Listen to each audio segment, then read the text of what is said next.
All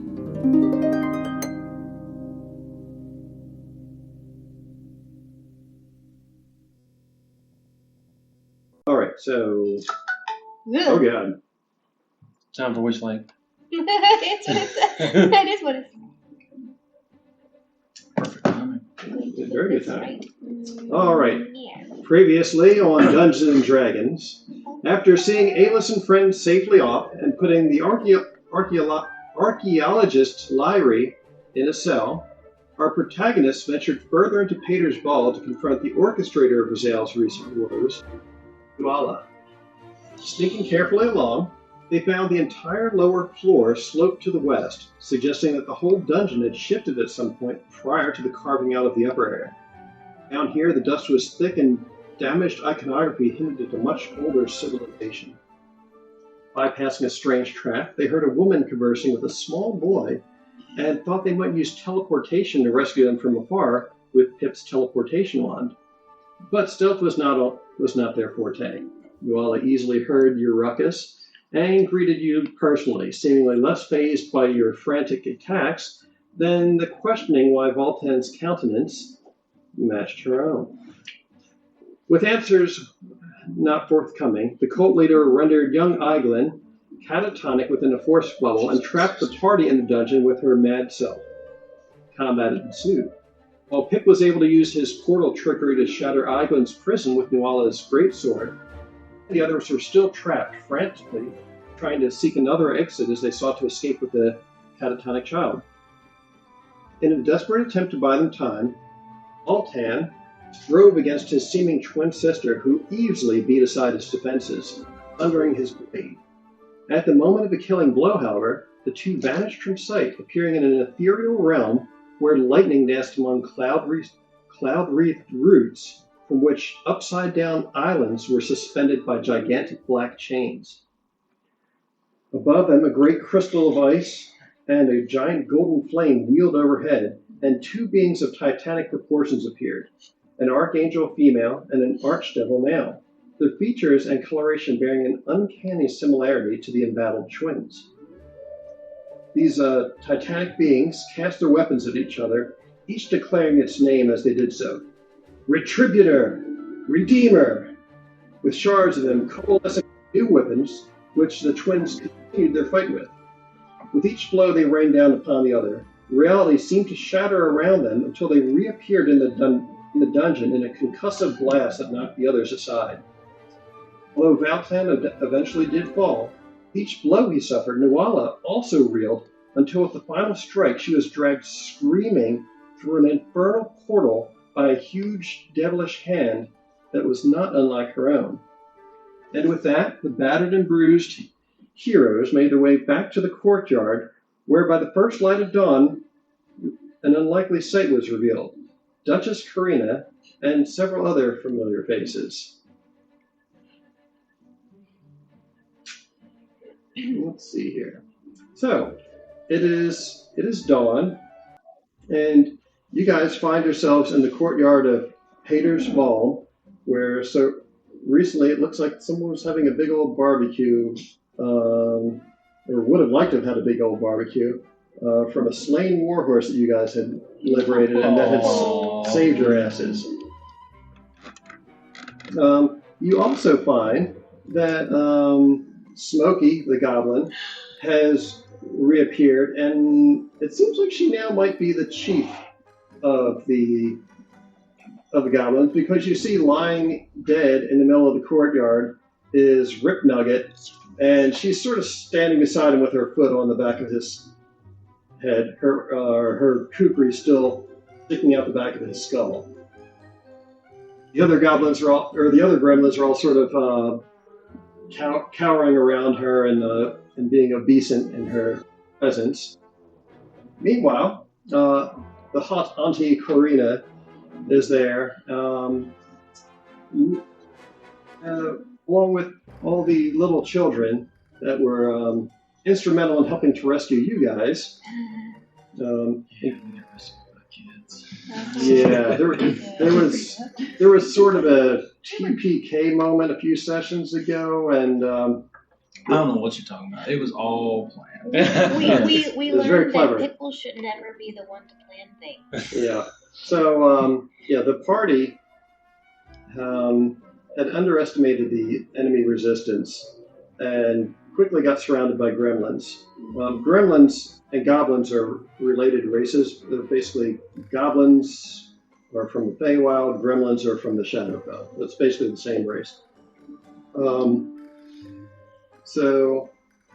They got beat down pretty hard by a whole bunch of gremlins when they were trying to pursue an enemy who had abducted a couple noble children from the city in which they had been spending their time. And thankfully, a cult had taken over and was ordering the gremlins around. And they needed sentient sacrifices because when there weren't enough humans and elves to sacrifice, the cult leader, Nuala, was sacrificing gremlins. So they kind of had a vested interest in finding new prisoners for her. Yes, they lucked out. It's you guys in the courtyard with all the children, with Hot Auntie. You also see the mercenary Auric. Hey! He's here. Apparently, he actually did go back to town. He actually did go back to town and get help, like the children had instructed him to. Let's see who else is here. Let's see. Oh, you see Gloom here as well. Gloom survived. Yes. Yeah, Gloom is a little goblin druid. She's extremely shy and wears a giant red and white mushroom cap for a hat. Kind of like Fluttershy. She is very much like Fluttershy, actually. Let's see if I've got pictures of these guys in the NPC channel. I love her. She turned into a big bird and saved her butt.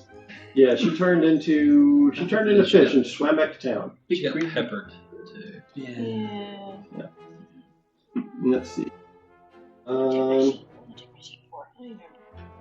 in browser. That's the wrong browser. Thanks so much for the recap. Yes. That was good for. It's been a minute, I realized. Let me move this over to another monitor so I can show you more easily.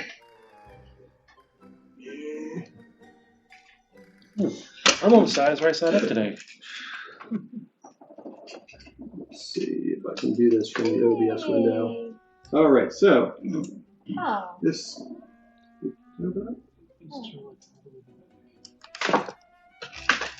All right, so this is Smokey. Smokey. He kind of sounds like Dr. Girlfriend, if you're familiar.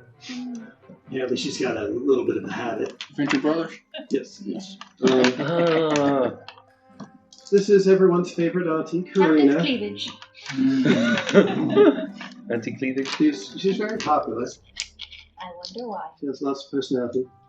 That's Alyssa and Alexis's aunts on the father's side.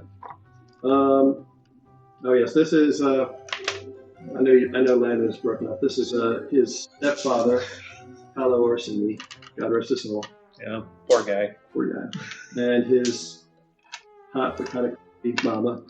That's your mom? She's a lovely lady. She is a lovely lady. She's not that bad. I don't know if she's kind of bad. I mean, I wouldn't know. Pickles never met her. She's kind of bad. She's not bad. Count Doo-Doo! Not a big fan. so Count Dookie. Count Doo-Doo. Dude, that's better. Count Dookie. this is what's his name? Count You Dookie. named him? All right, there's a lot of goddamn names. His The name text is is very Open simple. Glavelli. Adrian Oh. Glavelli. His name's Adrian Glavelli. Well, we call him Count Dookie. Because Crown back. Pickle stole his crown off his head and plopped it in a pile of horse poop and then put it back on his head. Well, she was invisible. Also, Pickle. Yeah, she. So one of the kids called him Count Doo-Doo. Yeah, she was. No, Benito gave it back to him. Oh yeah, you gave it back to him. Yeah. Yeah, that's right. I plopped it in the poop and made sure it went down. Yeah, He was nice enough to He had return sort of it to him. he had sort of imprisoned Aaron's character Pickle Yeah. for use as a gladiator because she killed one of his hunting dogs because it was rabid and about to maul My the butcher's twin. boy. It's always the butcher's boy. Always the butcher's boy. That What? Now I know. What? That. What are you saying? You're talking about Game of Thrones? Yes, I didn't make the connection till now. At least this one I'm just lives. going to hide behind my tankard for a little bit. Let's see, who else we At got? least this one survived. I'll just fast forward to people who are actually here as opposed to dead, like some characters. Some characters, former girlfriends. Say what? Yeah, former girlfriend did. Yeah, there she was, being happy and alive. Looking like Marisha Oh, Ray. And then there she is. That's Clint Eastwood. Yeah. No, it's Daniel Craig. Daniel Craig. No. Daniel Craig. Upside down. That's an old man. That's an old farmer. He's adorable. He's a very nice guy. And There's Gloom. he sounds kind of like Soldier 76. Yes, here is Gloom. She's adorable. So cute, I love her. She's a sweetie. Smokey. And then we start getting into the children, like Liliana. I have a full picture of her. This is the cart that the goblins ride around on. So the name of the goblin troupe is Melon's Handful. So this is Melon. She's an alchemist mage. Her abilities are not entirely known. Her bodyguard, Bonk. Bonk and Smokey appear to be a couple. I didn't know that. Bob is Bonk's battle goat, but it's not fuck with Bob. Emil is Melon's son. I didn't know that. Yes, Emil's Melon's son. Okay, well, now I know that. He's kind of insane. He never said that. Even though, isn't he still with us? Or did he go back with the other kids? No, he's still here. All the kids are still here. They left the dungeon because they were kind of afraid of you guys like corrupting their young minds and. Whereas we were afraid of them dying, so we're like. Yeah. What else we got here? This is Lyrie, the evil archaeologist you guys captured, along with her little cat, Skiver, whom I think you guys spied with Alexis's Al Miller. This was Lyrie's boyfriend, whom you guys let bleed out in front of all the children. Hey, It was an I accident. didn't vote for that. I mean, this was the developmentally and morally challenged bugbear that you guys let bleed to death in front of the children. Yeah. We didn't let him bleed to death. That you murdered in front of the Purposely children. murdered. The mercenary Auric, who actually went back to town for help. The little children apprehended this guy because he was defecting in the middle of the night, and he had a backpack on that was kind of squirming and making noise. So they accosted him violently, got him to show the contents, which turned out to be the 8-year-old girl Liliana that he was hoping to return for a ransom. And obviously had to tie up and gag so that she wouldn't wake up the whole fort. So it's a logical thing to do. This is Voltan's evil twin sister, Nuala, who apparently performed a sacrifice by sacrificing her late stepfather's corpse in exchange for growing a demon arm. As one does. Demon call. That's what you do. Let's see, any other NPCs in here? Oh, there's the gigantic recap that I wrote for Chris and Jenna. That's even more intimidating on the big screen. Yeah. Look at that font size. Look at it. Yeah. All right, let's get that back over to this thing. I can see it. All right, so all the chillins are up here. You guys, Aunt Karina's looking to you guys. She says, "Well, good. You didn't drop. So, what's the news from below?" You tell him. Voltan's actually just kind of in shock. a little Okay, bit. He's you not tell really him. Well, not everyone all at once now. Well, we found some baddies down there. They were doing some bad things, sacrificing children, and etc. to a demon god in order to get demon powers. We killed a bunch of people, but the leader, which she got away. Well, I suppose that makes sense. Leaders do tend to do that. So they were sacrificing children, you said? Well, we think that was on the plan. We don't know if they actually did that yet, but it was definitely one of the things I think they were going to do. That's disturbing. Well, she had sacrificed somebody. She had a demon arm. That was. Oh yeah, something about her father's corpse. And what was the name of the god again? The demon god, the mother of monsters. One of the kids pipes up. One of the kids, Vanna Era, pipes up since she's an acolyte, and she says, "Deirdre is the mother of monsters." Yeah, thank you. That one. Yes. So we rescue the kids. No, the kids rescued us. What? Aylis pipes up. Aylis pipes up and says, "Well, to be fair, it was a little bit of give and take. So, we helped you, you helped us. You might have helped us originally. So, it balances out." It worked. Yeah. We make a good team. Yes, a good team. And absolutely no cuss words were said at all. That seems highly unlikely. Make a deception check. I'm pretty sure it's going to be a minus something. That was just flat 15. Says, well, that's rather remarkable. Actually, it might be true. It could be. That's kind of scary. I did earmuff one of the kids at one point. I remember that. As you guys are talking amongst yourselves, you hear what sounds like. Okay, give me a perception check. That's going to be minus 1. Well, maybe some of the people who weren't talking are more perceptive. 17. Oh, nice. Oh, 15? I'd see nothing. Edgelord is edging. All right. So, being as you're kind of doing the wallflower thing and are more attuned to nature, you hear what sounds like a couple of felines angrily hissing at one another from around the corner. Tangletooth! You hear a couple cats fighting? Tangletooth! No, it sounds a lot smaller than Tangletooth. Oh, crap. Maybe A lot smaller than Tangletooth. Pickle, would you mind going and check on that, please? Why me? Because you like animals. Would you like me to go check? I'll go check it out. Go ahead, Mr. Fancy Pants. Isaac, the little ranger scout in training, he kind of narrows his eyes and he goes over there with Zolric to investigate.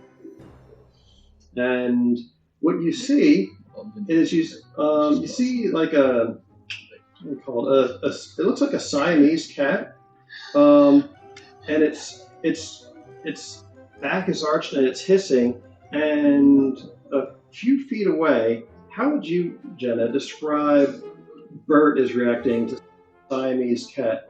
I feel like Bert is agitated, but also just curious, wants to play. And would you describe what Bert looks like? Bert is an overly fluffy, I don't know cats, I think Himalayan cat. Oh, yeah. With a lackadaisical attitude. Just kind of seeing what's going on. Well, So you see these two house cats,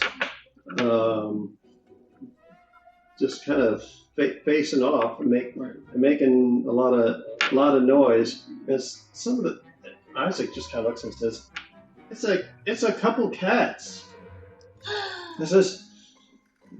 And Alexis perks up when she hears that, and she says, "Wait a second, is one of them tan with a dark face?"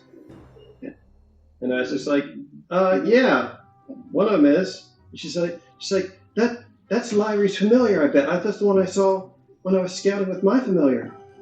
Oh, we don't like that cat. Is it a...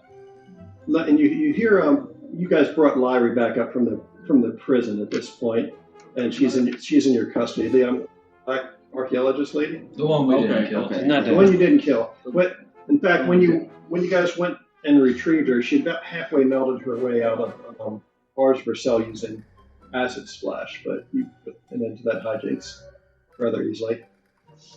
So, is it your familiar? Or is it just a cat?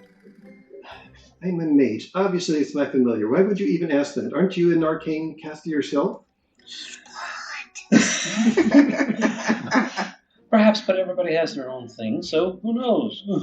Yes. I've been around long enough to not the... Skiver, come here. Leave that stray alone. Bert? Bert, dear, where are you? Whoa. And the rest of you hear an old woman's voice, and would you, you see, kind of Scooby-Doo style, all these little children heads poke around the corner. Whoop, whoop, whoop, Mine too. as well as yours. Just kind of poke around the corner looking to see what the hell's going on over there. And would you like to describe how your character appears to everyone else? So, Olean is a small fairy with a cloak and a bunch of jewels and a bunch of gems she just did to everything, all glowing. Glasses chain. With the cane, kind of propping around. The cane looks like a carved wood with a moon at the top, a moonstone. And she's kind of walking along, calling for her birdie. And she has butterfly wings. So. Wow. Let's see if I can open this. Oh my god, it's a giant picture. Okay. Go over there. Oh, It's a oh yeah. Oh, Davis. wow. We only see her eyes. She got big. Oh, you like to see. Yeah. That's Mrs. T. Mrs. T. Mrs. T. She pity the fool who messed with their cat. All right. Well, don't you... Well, I'm going to mess up the accent for a little bit. That's okay. Don't just stand there. Help! What do you need? What do you need? Not that cat! You She know- just starts picking up stones and throwing it at the other cat, the familiar. Hey, do not throw stones at my familiar. Get away from that crazy fairy woman. Mrs. Trifoliant turns and starts throwing stones at her. Ah! Oh! Pickle's gonna go scruff the thing. Wow. Deposit it with you. I don't like the fairy. He's going to throw it over the edge. There, is that so much to ask? Yeah. All right, go ahead and make an athletics check to see if you can grapple this cat. Oh my gosh, I hope it scratches. Yes! Please tell me it scratches Oh, the hell out of me. One. Ooh. You know, there are memes regarding what happens when low-level mages try and tangle with house cats. What is your armor class? Oh, God. 14. So you take 3 points of slashing damage Oh, my God. to your hand when you try to grab it, and it leaps away and runs past you and towards its mistress, and it just sort of huddles in between Larry's legs. I totally didn't do it on purpose. He's going to do. He's going to blast it. He's going to blast the cat. Oh my god. Yep. He's going to blast the cat. You know, I'll just blast the cat. Let me slap it like Well, first he'll do the Try.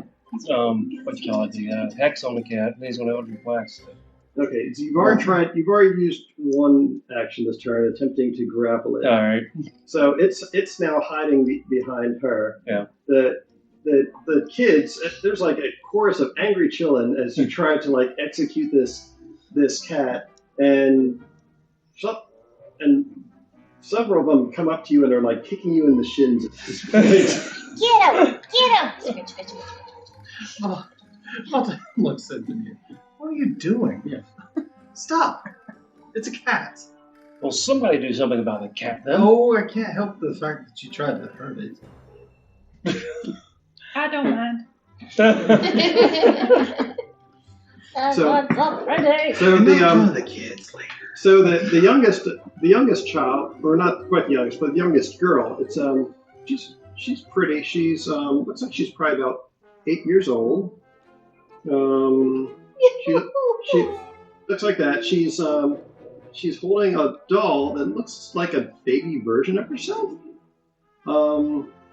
She comes up and is looking at you and says, Are you a fairy?" Yes, and you're creeping me out, so if you mind taking a step back, Well, I don't like that doll. well, she says, "This is Gabby.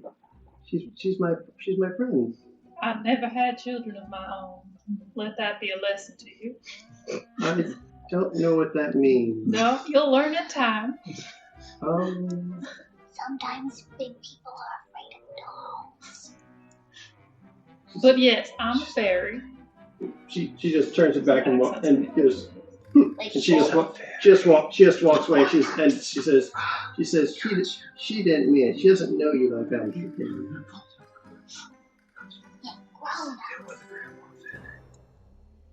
I'll go. She's cool.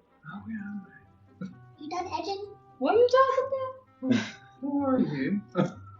I'm Mrs. Trifolium. Mrs. Trifolium. Hi, I'm Pickle. Hi, Where did you come from? over there. No, that corner. I mean, that's a pretty direct answer. The same.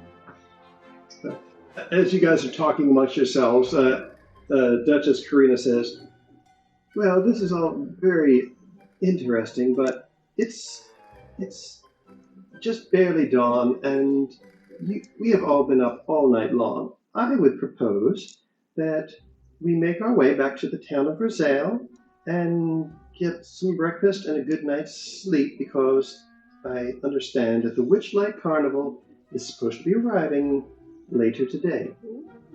And when she says that, there's like a chorus of all the little children like taking in their breath and like just like yammering excitedly amongst themselves and bopping up and down. All right, who's driving? Driving. Wait a second. Aren't we missing somebody? Who? There's 2 members of our party that are not here. Oh, Valena and Pip are still here. They're just off by themselves, and they're Oh, okay. so we have 2 friends who just had a baby, so they have no more free time anymore. So they've gone on hiatus. So their characters will end up becoming sidelined. But 2 of them were very lovely Eladrin, named Valena, who changes colors with her moods, like the trees change with the seasons. And she had a little white bunny rabbit that was invisible to anyone except seemingly herself and Alexis, who is herself training to be a mage. And when the whole party got captured, including Valena, the invisible bunny managed to escape from the gremlin stronghold, flee from it, cross the bridge back to the mainland, and as he was hopping his way through the briar maze, thankfully avoiding the murderous panther that was in there. Don't talk bad about Tangletooth. Tangletooth. He smelled something familiar and hopped into some brambles and bushes, and there he found the children, but not the 2 children who had been kidnapped. Instead, it was all the older children, all the 11 and 12-year-olds, who were kind of apprehensive about a bunch of like adults they didn't know going off to rescue an 8-year-old and a 4-year-old. So they sort of followed along, and everyone else was getting on Alexis' case, like, quit joking about this invisible bunny, until she picked it up, and being a princess, when she kissed it, she broke the enchantment upon it, and it transformed back into Pip, a Harangon rogue, who was Quite dapper. he is quite dapper, and also extremely panicked about his perfect disguise now being screwed up. So that was a little bit shocking for him. He's so funny. Oh no. Is that my sister? It is. Oh, hi. No. Hi. All right. I am going to assist my sister. I got All right. We can take a break for a moment, or you guys can role play amongst each other as I help my sister print out some forms that she needs. Okay. I guess I should show you guys pictures of what all the characters look like. So, let's see. Open and browser. So that's Valena. Now she's the Eladrin Druid. She's their girl for all seasons. Girl for all seasons. That's Pip's best friend. This is the totally not edgelord Voltan, who may or may not actually be Dante from Devil May Cry in a medieval setting. Okay. He is a paladin of retribution because I asked for no edgelord characters for our nice fairy tale adventure. To be fair, He was inspired by Inigo Montoya. I think, Yes, yes. It works. Did he go back to Yeah, it works. Instead of you kill my father, it's you kill my girlfriend. Yeah. Kill my girlfriend. They have to die. Where does he get gun? I don't think I have. Do I have the full? Except for the Let's book. see if I've got the full artwork for some of these guys instead of just the tokens. Let's see. Witchlight There it is. artwork. PCs. We haven't met him yet. Let's get him out here. Let's see. There's Mrs. Tripolin again. T. Here's Pickle. I'm small, green, and sour. Yes. Sometimes I'm spicy. There's Valena in spring, summer, autumn, and winter. There's Voltan. There's our murderous warlock, Benito. I'm trying to kill everything. It's Yeah, it's a noble. It's what they do. And then this is our this is Zolric, our Shadar-kai ranger. He's Valena's body part. She saved him when they were kids, and then he ended up being her protector. He, for some reason, even though he's a ranger, he has no sense of direction. It's very strange. So you ever watch One Piece? He's Zora. It's very curious. It's like the third time in a month someone's been like, from One Piece. You gotta watch it now. We know we need to watch A it. little bit. So most of it goes over my head too. Oh, I forgot the most important NPC of them all. Tater. That's what his name is? His name is Tater. That's the big old pig from Melon's Handful. Who, Yeah, no, I just didn't know he had a name. His name's Tater. Last name Salad? It makes salad and bacon. Let's see. Anyone else in here? Oh, another person who happens to be here, because it wasn't just going to let Hottie Auntie go off by herself with a possible criminal. Is Daddy Dearest. Papa! Hey, kiddo! How you doing? Pounce! All right. So this is Raul Capone, who it was a winter storm many years ago, and he had recently lost his wife and what would have been their daughter in childbirth. And in the midst of his sadness and the snowstorm, there came a knock at his door, and there was a beautiful woman As there tends to be. standing there, and she had in her hands a little bundle that was green, and that little green thing in the bundle was a little pickle.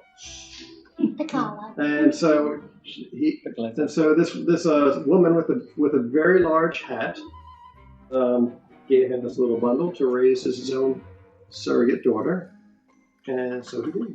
Mm-hmm. So yeah, that's him, Raul Capone. Totally not a young Robert De Niro. Just AI. Totally not. Totally doesn't sing off key in the shower. He does not sing off key and shower about huge tracts of land. It is true. He does not do that. He would never do that. Except in flashbacks. That's the party matrix over there. It's done. I don't even know. What? It's done. There we go. We're here. Alright, there we go. Computer should have given me shit all week. So Raoul's there says, "Yeah, I'm all for getting back to town. This is it's been a long night. Yeah. I mean, I know you're okay. I know you're a night owl, but the sun's up now, so you're gonna be fading soon, huh?" Yeah, we almost died. "Yeah, I bet. We didn't have too much trouble getting over here. Look, we did see a couple murdered gremlins that I'm guessing you guys took care of. Yeah. So good job on that. So yeah, let's blow this stand and get back to town. Get some rest. Get some food." Yeah, here, carry this, and she just chucks her bedroll at someone. Okay. I like her. Wait a second. Are you coming with us? Yeah. Yeah, You gonna tell her no? I'm just gonna ask why. I want to. I asked if she wanted to come with us. You wouldn't listen. I was gonna come whether she said so or not. Cool. I don't think it's wise to tell her no. My cat's coming. My bird is coming too. A kitty. I need more light. Oh. Her birds. Yeah. So what are you handing? I'm handing you the Bedroll. bedroll. The bedroll. You're not allowed to touch birds. It might be the last thing he ever does. And that was how Landon had to roll a new character. Yes. So, you're just coming with us. Is there anything that you want? I want to go to the car.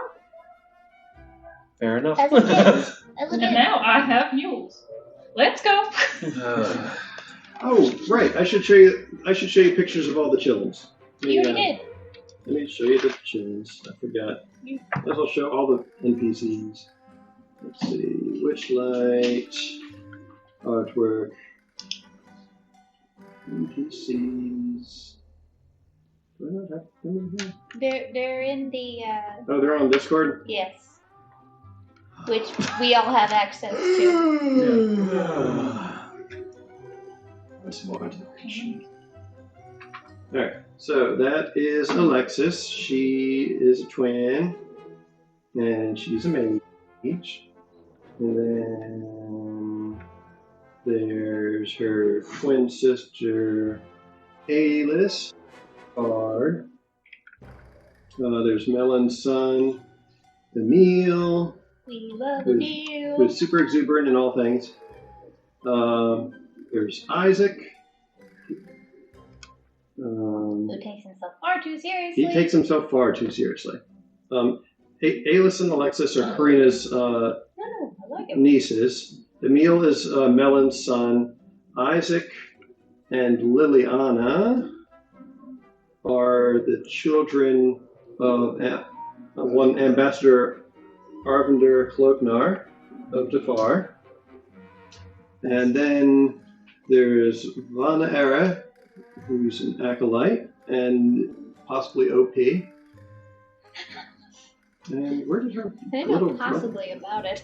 I mean, you're just saying that because she's got a holy avenger and like celestial armor, and She's a tiny badass. she's a tiny badass. Oh yeah, she's got a belt of frost giant strike. Her father's kind of an asshole, and he uses her as his ace in the hole in case like anything happens to him. So yeah, she's got like a staff of resurrection, all sorts of bullshit. Dad's a prince, and that's how he rolls, I guess. And for some reason, I don't seem to have a picture of her younger brother, who you guys just rescued. Ivan. He's right. He's trying to think of where I put it. I don't remember seeing It's it. I thought it was in the Discord as well. I don't remember seeing I think I had a token for him, and that's it. Oh yeah, that's what it was. Tokens. Tokens. Where's little Ivan?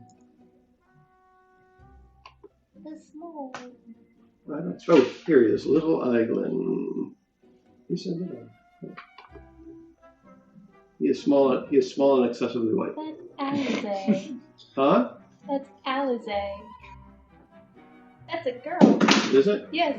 No, okay, cool. I mean, to be fair, the Alphino and Alize look exactly alike, so I mean, it's hard. He's a 4-year-old boy, and he's I kind of only- he's kind of a wuss. So I only know which one that is because I recognize them. you're right. Oh, if there's nothing further you guys want to do, Oric and Raoul help to tie up Lyrie so she can't cause any more trouble. Isaac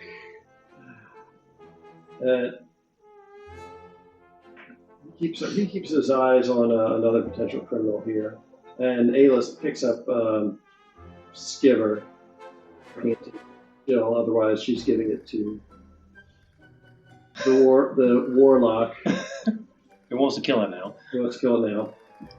So the cat is chill. I don't know. Is your cat walking along, or is he being carried by somebody? He can walk along. He can walk along. All right. So you guys proceed back towards.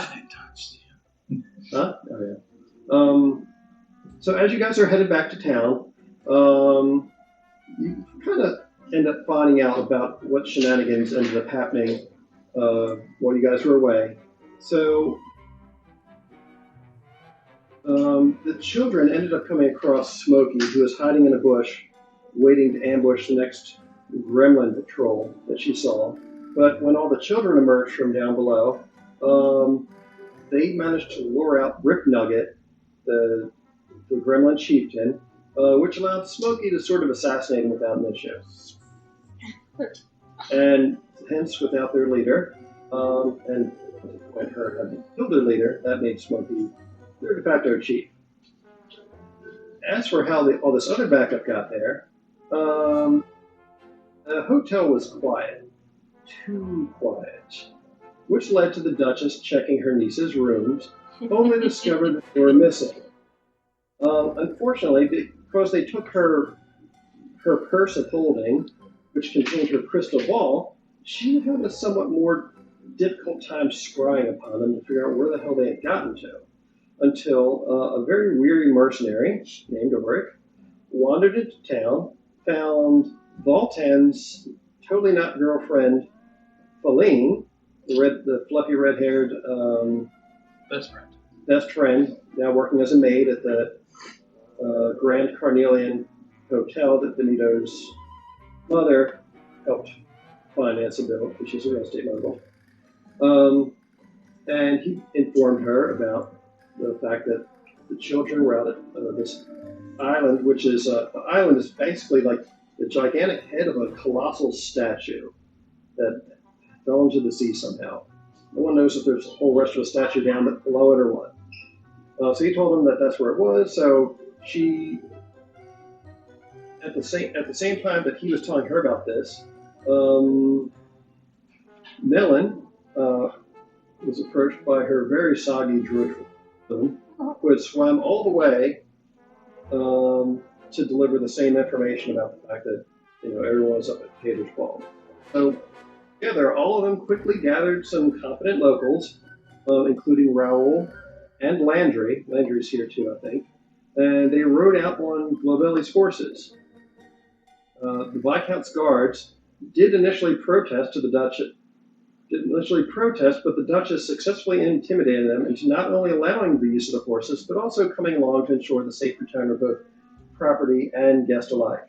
The reason why there's so many nobles on this town at this time is it's basically the christening of this resort town and the grand opening of a new hotel that Benito's family helped finance with the Viscount of this area. Let's see. Upon reaching the Briar Maze, Raoul was able to calm and befriend the now masterless Panther Tanglefoot, which allowed the group of Karina, Oric, Loon, Landry, Bunk, and 3 of Glovelli's guards to secure the site, just as you guys all made your way back out of the dungeon and into the courtyard. With their home overrun by Longshanks, that's the gremlin's affectionate people.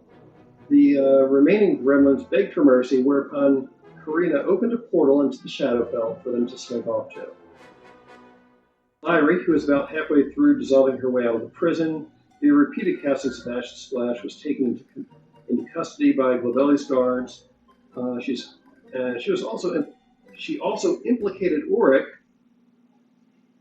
who was surprisingly defending the mage, saying that she was merely an archaeologist and engaged in no mischief other than curiosity and self-defense. As for the yet unexplored portions of Pater's Ball, Karina's divinations revealed there to be a powerful demonic presence somewhere below, and she kind of deemed it best that you guys leave it alone for now until a proper team can actually excise it. Oh, Yes. I'm good with that. So much exposition. So very much exposition.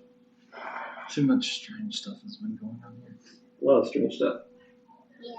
So, among the things that you guys found in the dungeon, you found in the control chamber where you ended up encountering Nuala, you guys did recover a whole bunch of notes.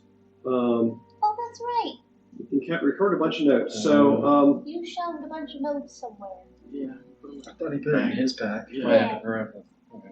yeah. So, if you guys wanted to look those over on the 2-hour trip back to town. Yeah. We had actually a bunch of stuff. All right. I'll let who would like to contribute investigation skills into perusing? You can either use an investigation or history. I'll do investigation. Anybody got My anything? investigation is okay. Let me check what languages everyone knows, actually. Let's see here. You don't want me doing either of those things, trust me. -1 with both. Infernal is Veneto. So Infernal might be good for this. So Veneto, if you want to do investigation. I got no. What's it? Oh, 18. Not too bad. No, nothing. No, I will be Plus able nothing. Oh, okay. to get anything. Straight 18. That's pretty good. Cool. So in the notes, you discover that Nuala was given material aid by a mysterious benefactor, an organization known as the Ruby Coil. Give me, when you mention this to others, go ahead and let's have a history check. Let's see, history. Everybody? The best two people look like, Not I. let's see, Awesome. New. Mrs. T. I wonder if Mrs. T would actually know about this. You can certainly try. The character's been around for a minute. I got about 4. No, I got a 6, sorry. The 6? Yes. I got a +2 on it. You want me to give it a try? Sure, yeah, well. Okay, you want to do it? Wait, anyone can since we all heard Either the name, right? It might make more sense for Benito to do it since Okay. he's Come on. Too late. Okay. Change your mind. 17. 17. See, better than me. All right, cool. So, the Ruby Coil, you have heard of them before, but it's supposed to be some sort of like shadowy organization, but it almost comes across as more like a conspiracy theory, like some organization that predates time that's manipulating events in the prime material world. It sounds kind of hokey. Like, so you wonder if somebody like was putting her up to this, who just gave her a bullshit name like the Bilderbergers or the Illuminati or something like that. Right. Yeah, there's rumors of an underground organization that tries to manipulate the ongoings of politics and different things. I believe there's many of those. Yeah. Yeah. So, This one That sounds like normal rich people stuff. Yeah. He's right. There might be, I don't know. This one seems like there might be more truth behind it with what's happening. So Yeah. there are also some other notes that weren't written by Nuala, but they were written by the late Tedious. No. So if someone else could be looking over those while you go, if you like, and can give me an investigation check. Late Tedious? Tedious, the half-elven rogue that you guys let lead out in front of the kids, Oh, poor guy. as one does. At this I time. really didn't mean like a 16. 18. 18. Well, we'll go with Jacob since your character's. Of course, he had a stand character link helping in. I'm Paul. not sure there's much we can do. Yeah. I did smash him into the ground. I mean, that was kind Yeah. So, Maybe in- I maybe not. So, Voltan, in reading over the notes, it's like a diary of Tedious. You can tell from leaping through it that he hated his father, and that his father was the Viscount Oh, that's right. Adrian Glavelli, the that's ruler right, of this area of Malatesta. How did that make that? It turns out that many years ago, Glavelli kind of knocked up an elven maid working in his estate. And when he found out that he knocked up the maid and that she didn't want to get rid of the baby, he sort of kicked them both out. So they ended up growing up in Roselle before it was as big and well-to-do as it is now. But basically having to scrape by and do things that they'd probably rather not have to do to make ends meet. So it sounds like he's always kind of hated his dad, but he actually had some reasons that he thought he might be able to work his way back in to ingratiate himself to Glavelli and maybe hopefully eventually steal the estate out from under him. And it appears that that Glavelli had put a contract out on one Pravima. How the hell do you pronounce your last name? Ambitiose. Pravima Ambitiose. And Paolo Orsini, who is a baron and a banker in Malatesta City, to free himself from debt obligations involved with the construction of the resort. He was So our friend Benita right here has a bounty on him? well. No, his His mom. Oh, his mom. Yeah. You might recall that not too long ago, your stepfather was murdered in his mansion. Your mother was forced to flee from Roselle in her carriage, and would have gotten away if she hadn't gotten a poor little redheaded girl caught up in the wheels of the carriage. So slowed her down like half a Does your second. character know about that yet? No. No, I didn't think so. No. No, I thought he Yeah, did. no, I think you know. That came out. Oh, do I know? Yeah. Do I know it's his mom, though? I don't think I know it's his mom. I don't Yeah. I think we do. You had that conversation. Yeah, okay, all Yeah, right. you had that conversation. All right. I don't think And you're blaming, Glavelli now. So That's why I was Yeah, so amused that blaming you your guys mom. always No, tend to be don't blame my macros. mom. No, you know this because I can't remember if it was talking about it with Nuala or with Tedious, but one of them mentioned the fact that they had attempted to assassinate. Yeah, we did. Yeah. It was Nuala because you killed addressed it or Voltan not. killed her boyfriend, and then you learned that she was trying to assassinate Pravuma and Bidiose, and when she was fleeing, she ran over. Yeah, she Remember? kind of said. Yeah, Sure. some sharpshooter hit the My horse. sister is the one that orchestrated the whole thing, right? Yeah. But you said Yeah. there But was we a haven't sharp- addressed it yet. That's the thing. Yeah. But there was a sharpshooter that But hit you the know. horse, right? Yeah, a sharpshooter had not been so sharp and hit the horse, and the horse And the startled, and it sort of ran over them as they were coming up the road, following after you. And the sharpshooter was fired by So that Glavelli, I guess? It's So- been a while. yeah, so there were a couple of things that happened. There was a labor revolt that looks like Tedious helped to organize as a diversion to try and assassinate Pravima on the same night that an attempt was made on your life outside the tap room where you are with Yeah. Grogmert or Grogrum. Yeah, you were thinking Godmert. Yes, Who is Grogrum. Dade. And the same night that Grum, Paolo Grum, Orsini Grum. was assassinated. So they tried to take out all three of you guys on the same night. Yeah. And then Wow. about a week or so later, there was the attack on Roselle that you guys were there for. And during that is when Tedious managed to steal Nuala's stepfather's body Okay. from beneath the renovated All right. Pantheon. in the commotion. But right now you're saying that Glovelly is the one behind the assassination Yes. on my mother. And your stepfather and you. And now you know.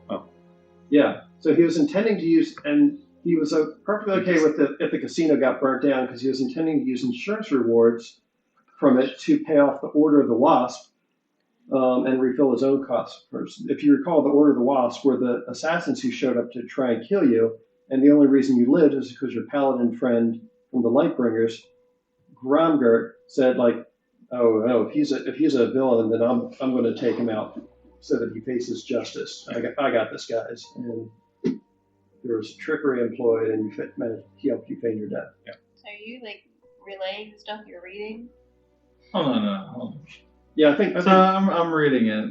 He's not great. He's not a real academic, so he has to read out loud. Yeah, I'm reading a little out loud, and then I'm just like, you know what?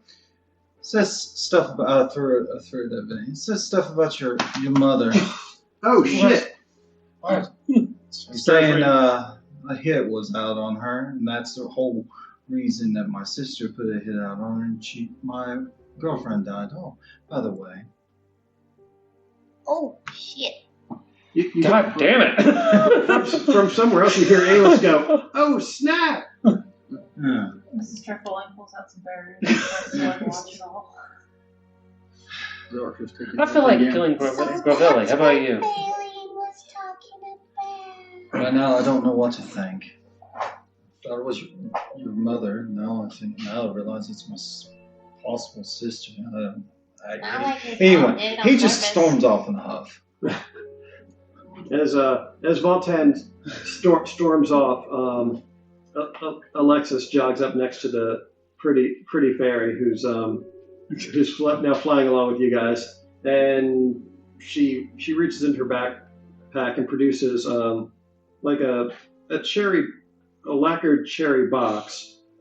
She unclasps it and opens it up, and inside you see a number of pastries and whatnot.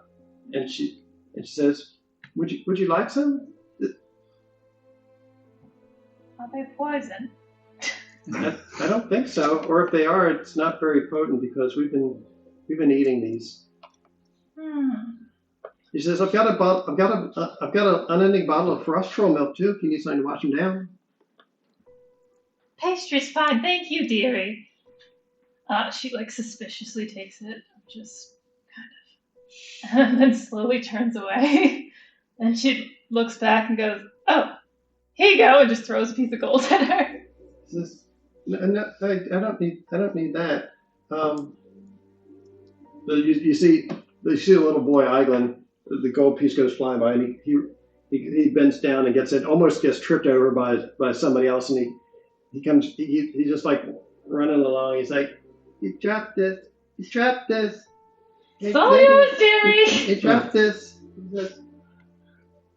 And when you say that, he just looks at it. It's like he goes to put it in it. He goes to put it in his mouth, and one of the other kids look and says, "No, don't eat that. It's been on the ground. Stop." Not the fact that it gets a coin. For the fact it was correct. He's 4 years old. What do you want? An elf's age slightly slower than humans. So Karina just sighs and picks him up. She says, "You're getting too big for this, but be good and just take a nap."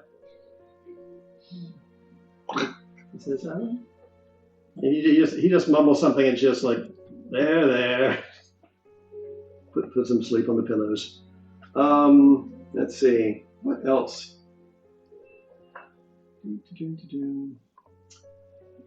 It is as you're about almost back in town. You hear a ringing sound in your ears, Venito. Yes. Hello.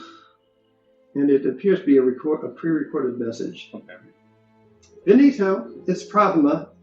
Rizal was attacked again. Are you safe? Glovelli must be party to these attacks. Have you learned anything? Remember, Mother loves you. Very well. I will. She's pre-recorded. Can I send her a message back? Yes, up to 25 words. Oh, 25 words. Okay. Yes, Mother was attacked again. Yes, Gavelli was responsible. We're gonna go kill him. I'm gonna go kill him. Oh, love you. Okay, that's trying to. All right, cool. All right. You get a reply message back that says, "Oh no, we've got a better plan in mind for him. See to it that Prince Varnadil learns of this Too many V's. and contact the Senate in Malatista." God damn it! Why? You don't get any further reply. Fucking hell! Language. Thought you were off the line. That was Karina. Oh, okay. Karina says, "Language, Benito. No children present." So we're That's not. why you can't trust children. Yes. And Isaac says, "Yeah, jerkface." I love you too. So apparently I'm not going to kill Galvani Favelli right now. I need to go tell the Senate what happened and tell, what was the V word? V guy? Varnadil, Prince Varnadil. No, I gotta go tell Prince Varnadil what has happened. What happened? Galvani is the one that put out the hit on my mother. That tracks. Yeah. And you, huh? And now my mother doesn't want me to kill him right now. Okay. Raoul pipes up and says, "Oh man, that guy's going to be in so much trouble when the law finds out about this. I bet all his lands are going to get seized. He's going to be hosed." Yeah. But he'll still be alive. I mean, yeah, but better to be alive and miserable than for him to be dead and going off to wherever he's going to go. Because, Yeah, he'll probably suffer either way. but Yeah. more if he's alive and poor. And having somebody else boss him around. Oh man, that would be so sweet. Oh, I can barely wait. He could be your servant. And Karina chimes in and says, "Honestly, I don't think he'd be very good at serving anything." But yes, your mother has a fair point. Between all the foreign dignitaries visiting Rizal, I'm sure we can manage to have an intercession with the Senate on your behalf and demand they put things right. They wouldn't dare to risk an international incident with so many eyes on this town. Short one, yes. pickle. Pick on. Could maybe somebody kind of sort of see about, giving his stuff to Papa? It may be possible. That's not entirely our decision, of course. But we can always make a suggestion or... And I will make that a formal request on my family's behalf as well. Well, seeing as how he did murder your stepfather, I would imagine that Malatista has rules for remuneration for that sort of thing. It is a civilized nation, notionally. You do that? Of course. Why? As you guys, Something like all rich people. as you guys arrive back in Rizal, let's see. I think I actually have a map of Rizal up over there somewhere. I noticed. Yeah. Roll 20. I would Abused by rich people. log in. But you guys have been battle bros this whole time, which has been really funny. That's because I didn't know until now. No, I mean That's usually still some weight it in. usually winds up being you two back to back, like going to town on something. I know it is pretty funny, yeah.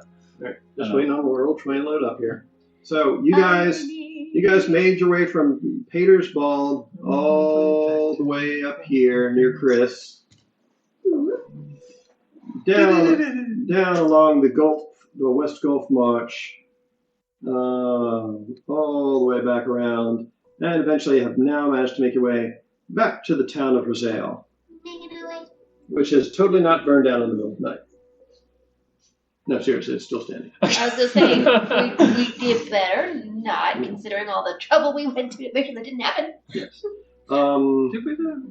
I mean, we went after the kids. We trusted the other people. By the time you manage to make your way back to town, the children are about asleep on your feet. The rest of you are pretty well tired as well. About the only ones who aren't exhausted are Mrs. T, I think, is probably the only one who's not super tired. No. While walking into town. Yeah.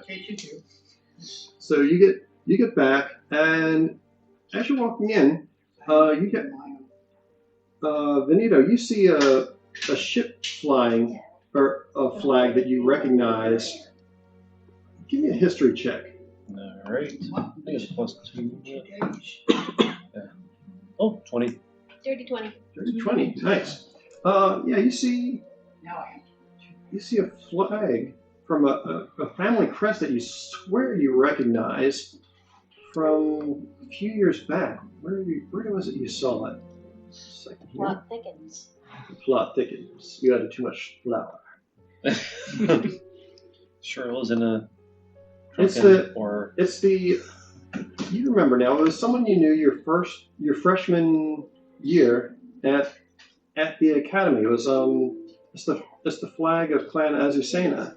Azucena. Another noble family from Cormair. And as you guys get into town, you notice a figure that's disembarked from the ship and is walking into town, trying to get his bearings and whatnot. And you see someone that you recollect from your time at the academy before you got expelled. Chris, would you like to explain what your character looks like? So my character is an elf, kind of lightish skin, dark eyes, dark hair, wearing kind of fine clothing. Let me see, I'm trying to find this picture here.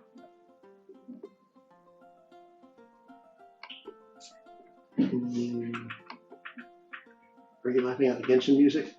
I'm just bouncing to it. All right. So there, it's just another pretty elf boy. Yeah! Nicholas surrounded, and she's not Are complaining. you wiping shit off his chin? What's going on there? There's something on the There was monitor. no screen. Oh, okay. That's kind of funny there. So yes, you see a handsome young elf boy, a few years older than you recall. But he's walking into town, and you recognize his family crest on a brooch that he's got on his cloak. So have I noticed anyone, or? Oh, definitely. There's about 20 or so people walking into towns.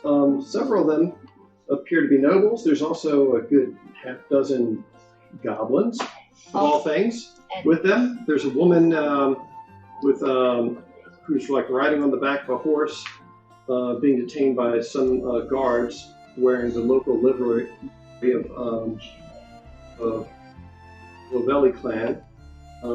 Who must look a little worse prepared. Yes. A whole lot's worse to wear at this point. I think that's probably an interesting enough sight that I'd go and kind of check out what's happening. I'm inclined to agree. You also notice that in this town, there's streets are dirtier than you would expect. Looks like there's like rusty, red-colored stuff all over the pavement. There's some of the buildings show signs of recent fire damage. Soot everywhere. I'm definitely walking with keeping my shoes clean in mind. Probably a wise idea. I think you would have done prestidigitation already. Mm-hmm. You see Aldon and just light up. I was like, Aldon! Benito! I know you. We were in class together. We were in school together. Yes, before. yes. It's been a while. Yes, hasn't it? Yes, it has. What brings you here? The carnival. It's well, to be honest, I got granted a leave of absence for an admitted study. So here I am, just starting that off, and I felt the carnival was a good way to wonderful. kick it off. You're still at the university? More or less. I'm taking a little bit of a break from strict academic work. Oh, we will be going to the carnival These as rich well. people always tell me. So how have you been? It's been a while since I've seen you last. It's been fine. Been eventful, yes. Oh, hello, these are my friends.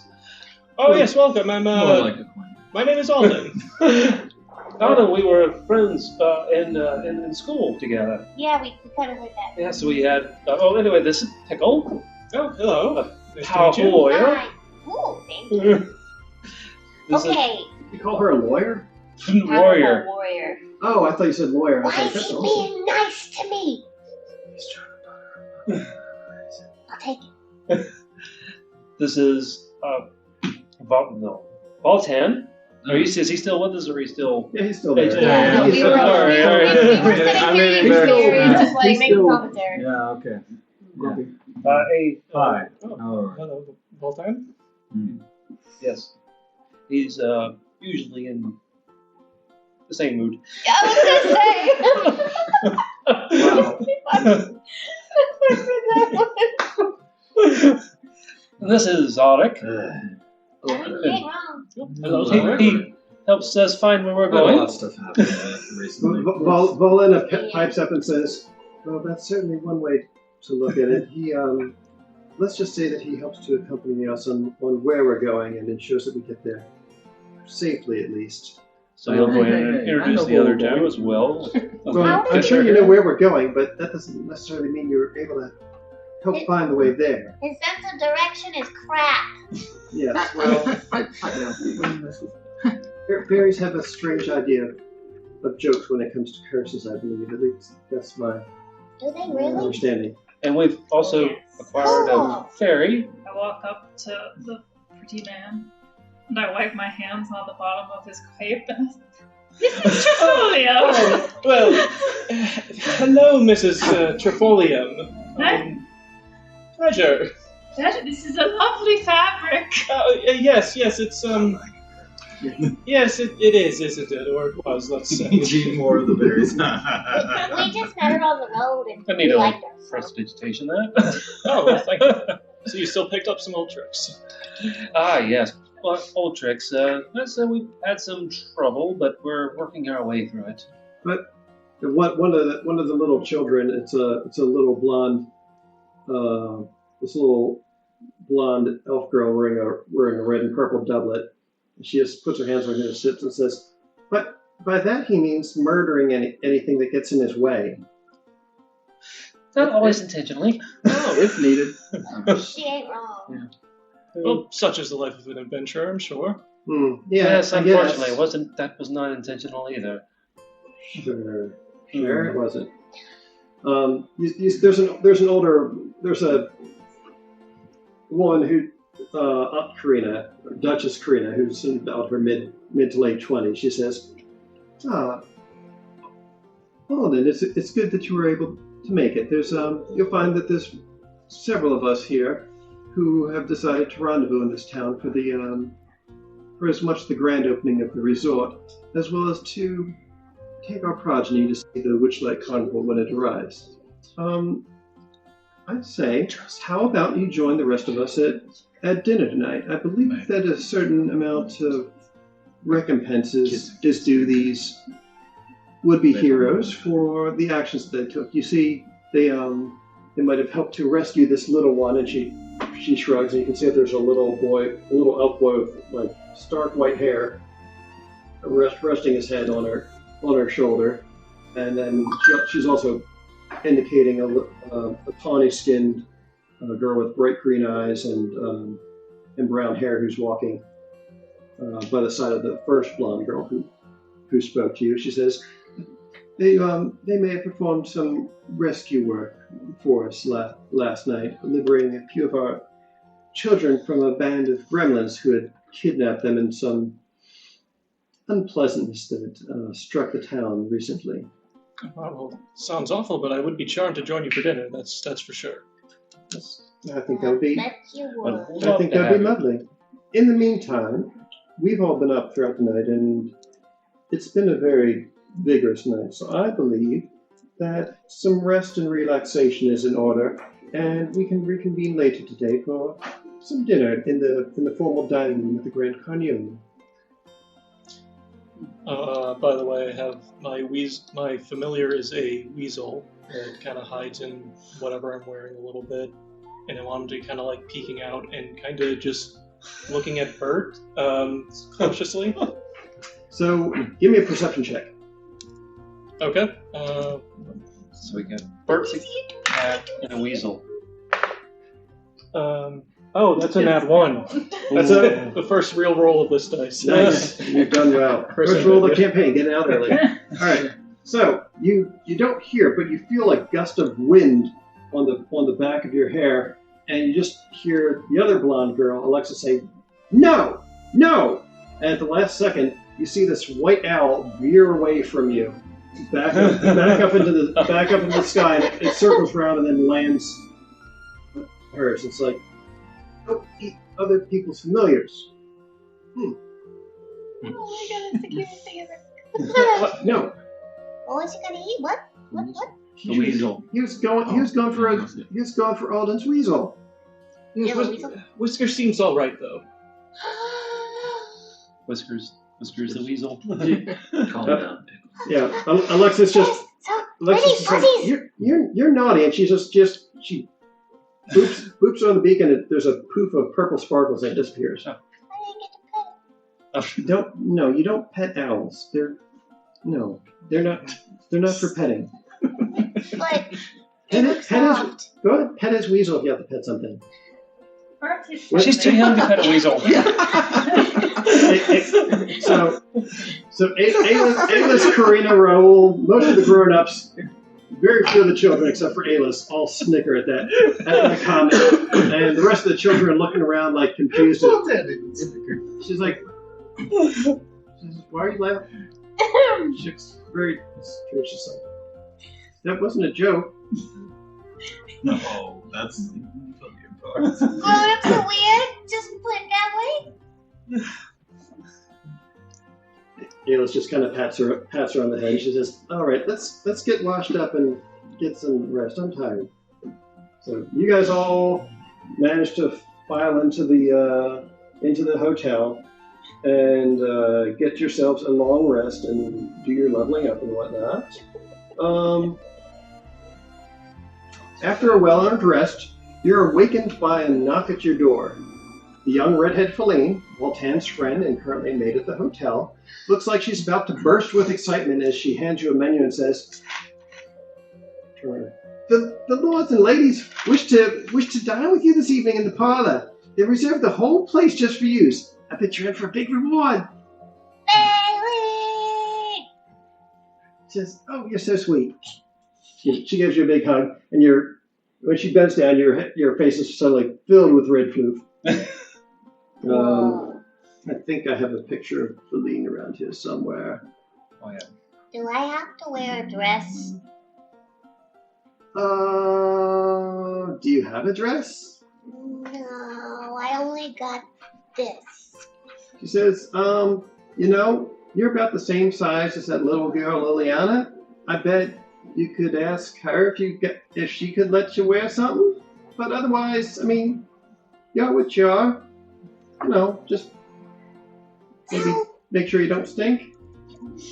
I mean, it went in the past, but Yeah, you're good. I don't know. There's a lot of fancy folk. I look at people. What? Hey, she keeps clean. She just was in a cage for a while. She was in a cage for a while. Oh, where did Feline go? Got so many channels and so many pictures.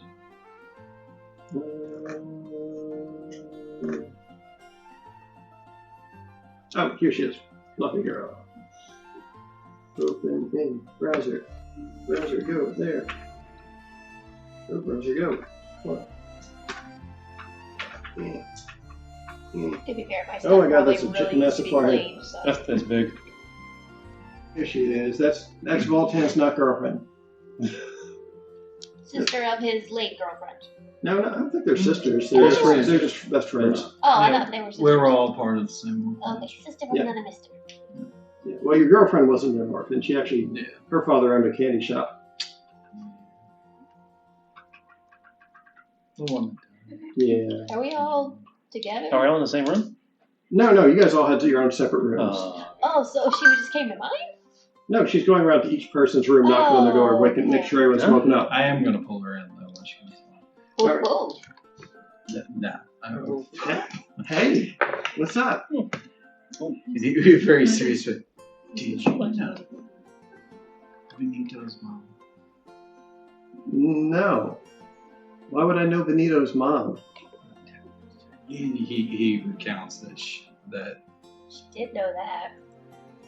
Well, yeah, she was the woman who was trying to escape all the riots in the town, and she's the one who her carriage is the one that ran Yeah. Cordelia over. Yeah. Why didn't you tell me? Yeah. No, you didn't. No, I didn't. I didn't know that it was. I didn't know that the chick was Blondie's mom. Yes, she did. Did I? Yeah, they did talk about it. Oh. Yeah, she said, don't tell him that. Oh, did I? Well, I mean, there was a lot going on. We're not there, I'm just saying. Yeah. There was a lot going on. You seemed stressed out. I know how you get when you get stressed out. You do things to get us kicked out of orphanages. Yeah. No problem. Maybe. Yeah. You know what the crazier thing is? I think I have a sister. What the shit? Yeah. What do you mean you have a sister? Long story. I'll have to tell you after we eat. But All right. Yeah, we'll get a few. I'll see if I can squirrel away a bottle of wine or something, and you can tell me all about it. Yeah. Very much so. Maybe a couple I'm not sure bottles. if that was past or present tense. Probably. More like. Okay. 3 or 4. Well, she just pulls you in and gives you a hug. And she says, That's a lot. You'll get through this. You're strong. I know it. You'll get through this. Probably. You might need to slug Benito. I can hold him if you want to hit him. That would make me feel a little bit better. Yeah, we can. Didn't you already do that? No. We'll see what we can do. Yeah, so she ends up going around to the rest of y'all's rooms and knocking and waking you up. I'm not sure if there's anyone else who wanted to talk with her or not. So she gives you a menu for the night and everything. And let's see here. I What? would try to seek out somebody that can tell me if I need to wear a dress. So you go knocking around with some of the other doors, I and mean, this stuff probably does need to be cleaned, ain't gonna lie. so you end up knocking on. You hear arguing on the other side of the door, and you're able to deduce that it must be Alis and Alexis carrying on as only twins can. And when you knock on the door, you hear, "Oh, just a second!" And it sounds like Two. you hear the other one say, "No, don't do." And then it sounds like there's a crash in the room, Oh, and then there's a loud on the back of the door, and I'll come back later. and then you hear a long sigh on the other side, and then it opens up, and Ayla's just kind of standing there rubbing her forehead a little bit. And she says, "Oh, Pickle, what's up? You okay? Yeah, What's that? I wanted to see if I could do something, and I kind of did. Come on. So she leads you into the room, and inside the room, you can see that there's a four-poster bed. And it's got a canopy, but the canopy on one side of the bed has been broken and fallen in. It looks like somebody must have been swinging on it or something. He said, well, apparently the craftsmanship wasn't up to my standards. So I screwed up my vault. Okay. Yeah. Anyway, what are you doing here? Well, we're gonna have like a fancy dinner, right? Mhm. People gonna be wearing fancy clothes, right?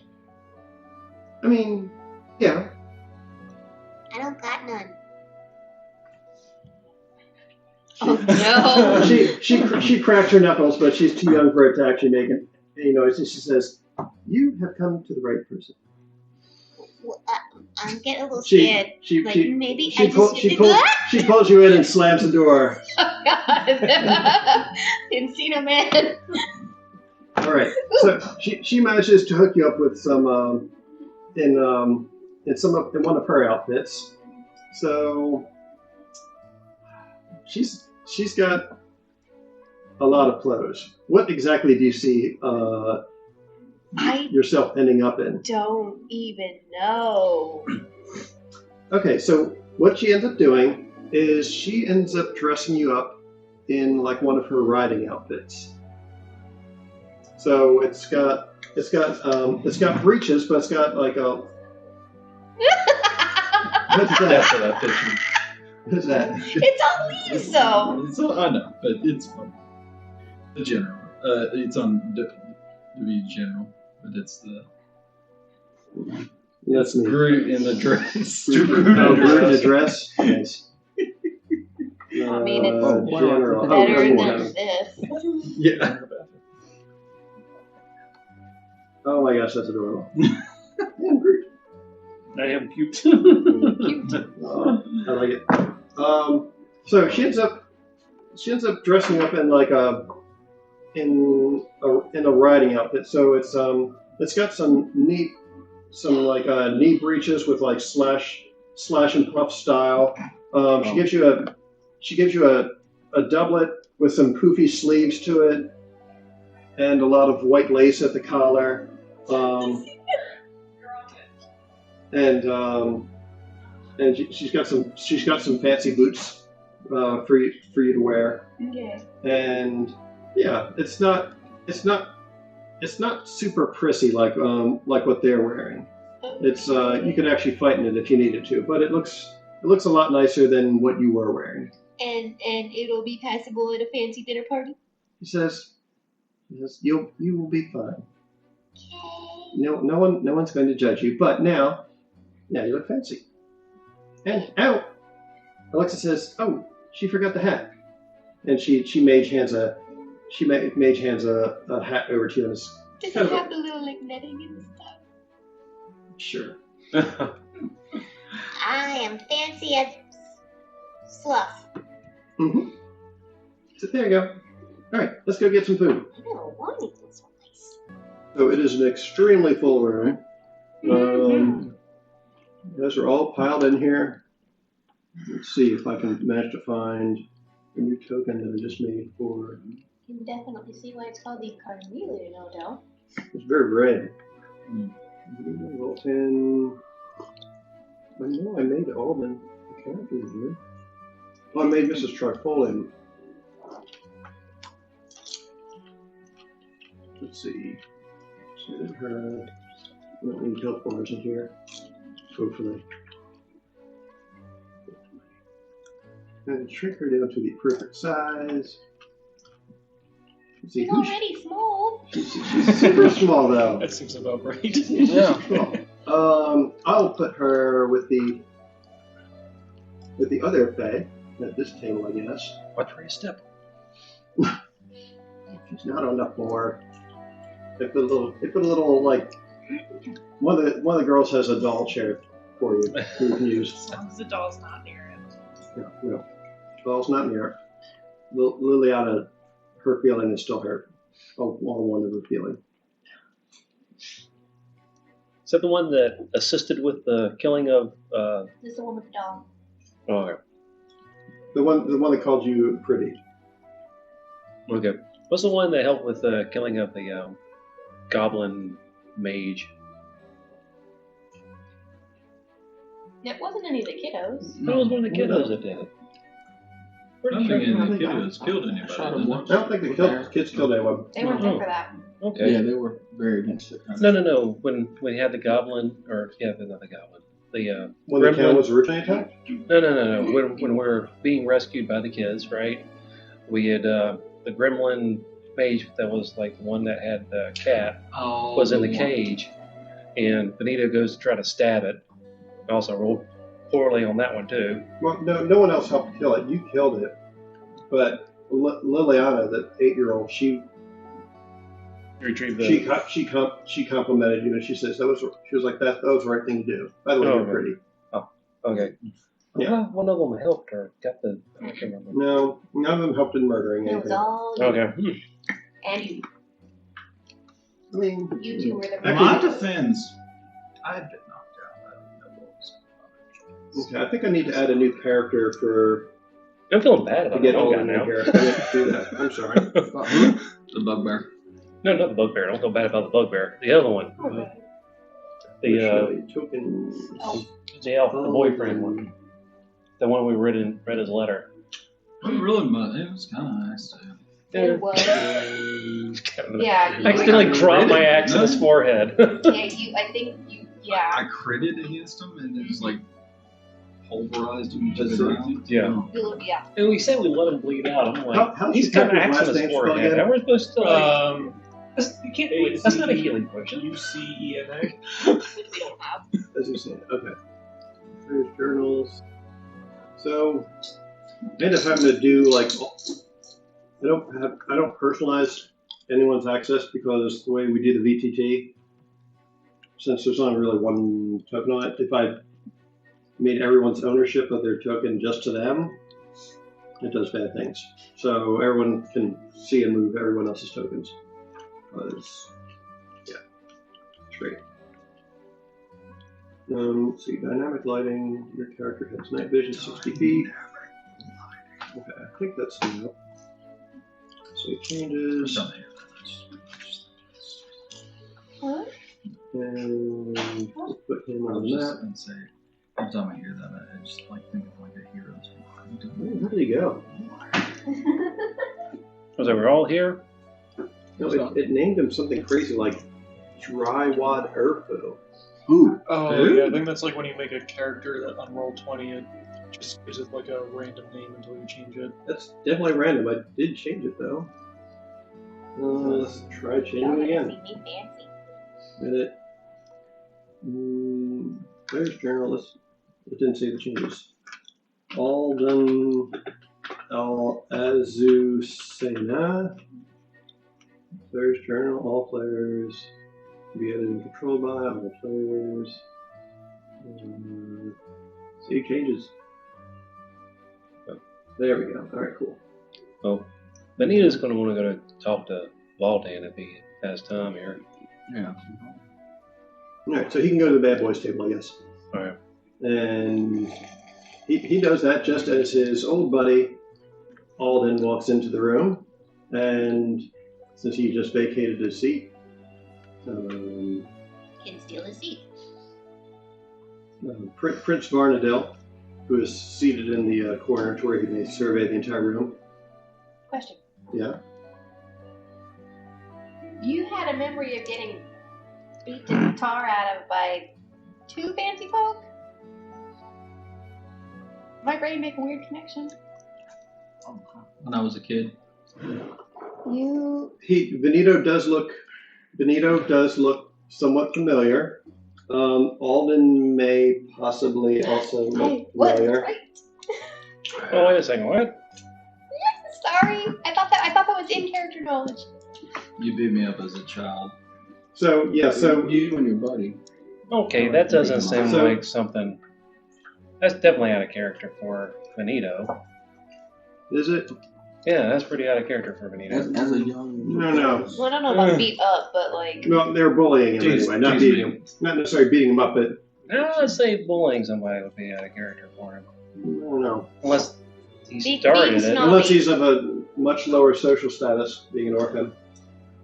Right, Benito spent, well, maybe not when he was that little, but when he got older, he spent a lot of time with the lower class of the city in gutters and passed out and doing all kinds of other things that. Hopped up on crazy drugs, or maybe doesn't have a great recollection of what he was doing in his free time. Yeah, I don't think that. It's just not. Benito wouldn't be bullying somebody.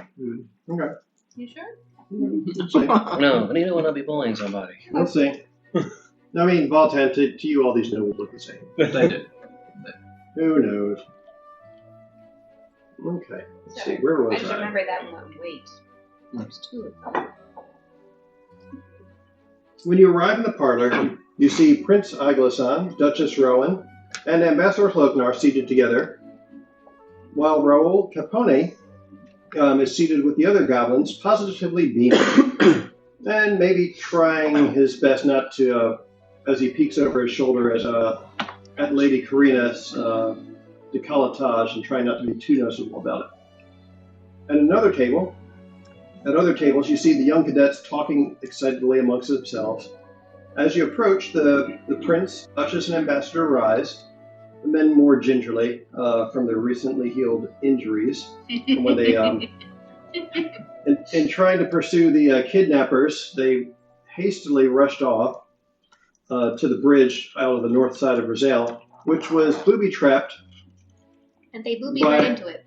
By a goblin demolitionist, or gremlin demolitionist, who waited until the right time and detonated it amongst them, killing their horses and flinging their unconscious bodies to the turf. Michael clearly has a hate for horses. Just pets in general. So they're still somewhat, they rise somewhat more delicately. They raise their glasses, and the delicate from Karina quiets the children, who noisily push in their chairs before holding up their water glasses, with some mixed success in holding up their water glasses. Friends, Varnado begins, we will be honored to be graced by heroes such as yourselves this fine day. A toast to bravery and initiative.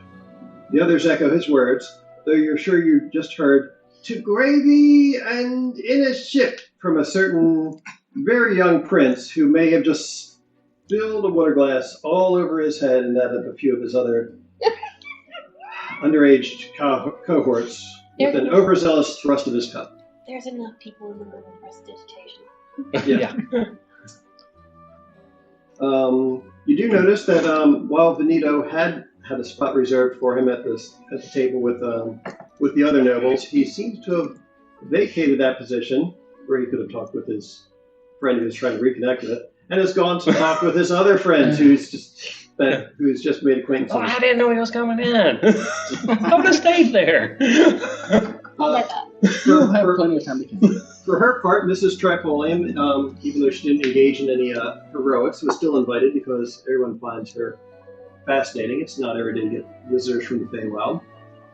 So she ends up seated with a couple other visitors from the Feywild, since they figured that you guys could all relate and chat amongst yourselves. So you're over there with Valena, who is in her all her spring glory at the occasion, and Pip, who it almost looks like he slicked his ears back. He's looking very dapper. Why can't he put the ears and he had the long ponytail? He does have a long ponytail, but it looks like he's slicked. Okay. He's looking smooth. I think Miss Trepolium is wearing extra jewelry and she's all jingly when she moves. I like it.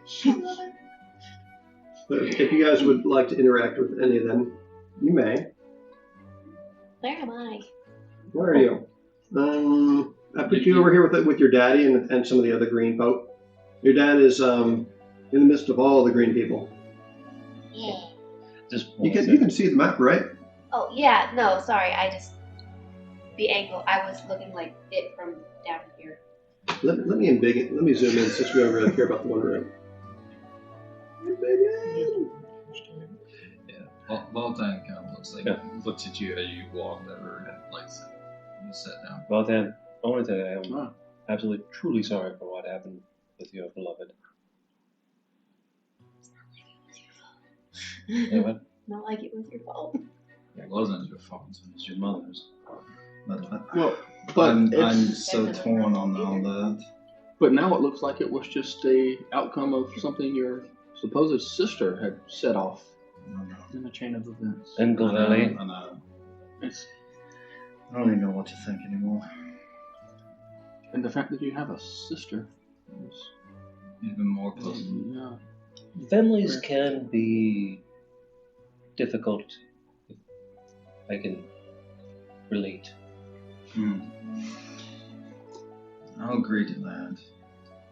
Of course, never really had much of a family, so finding out I have a long-lost possible sister. Makes it even more surprising. I know that you started off on the wrong foot with her, trying to mutter each other and all, but You're afraid? yes. But no. maybe if you get a chance, you might get a chance to talk to her. Maybe families are difficult. Talk to my sister? Yeah. The one that killed my beloved? Yeah. Got pulled into a hell dimension? Yeah. Did you just want to kill her? Yeah, I what don't did even know happen what- when you guys I disappeared? don't know. And he'll actually relay what actually happened, but That's pretty fucking cool, man. Yeah. Nicole's attempting to read lips from across the room because, she's Yeah, that sat sword. away from all her friends. That sword is amazing. I don't even know what to think of it, honestly. It's You like can think it's pretty fucking cool. Yes, but besides that, you were like a completely different person when you returned.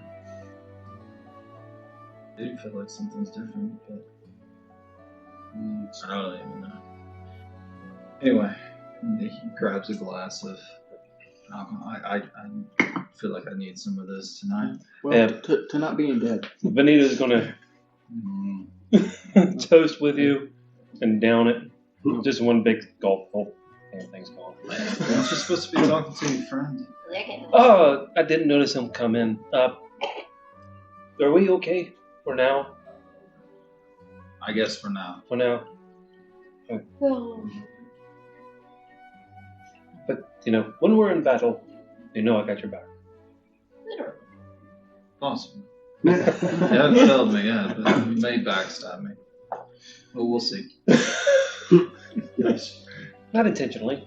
If it's not intentional, I don't think you get any bonuses. All right. So, does Vinito go and sit down with the rest of the neighbors? Does he have a place to sit over there now?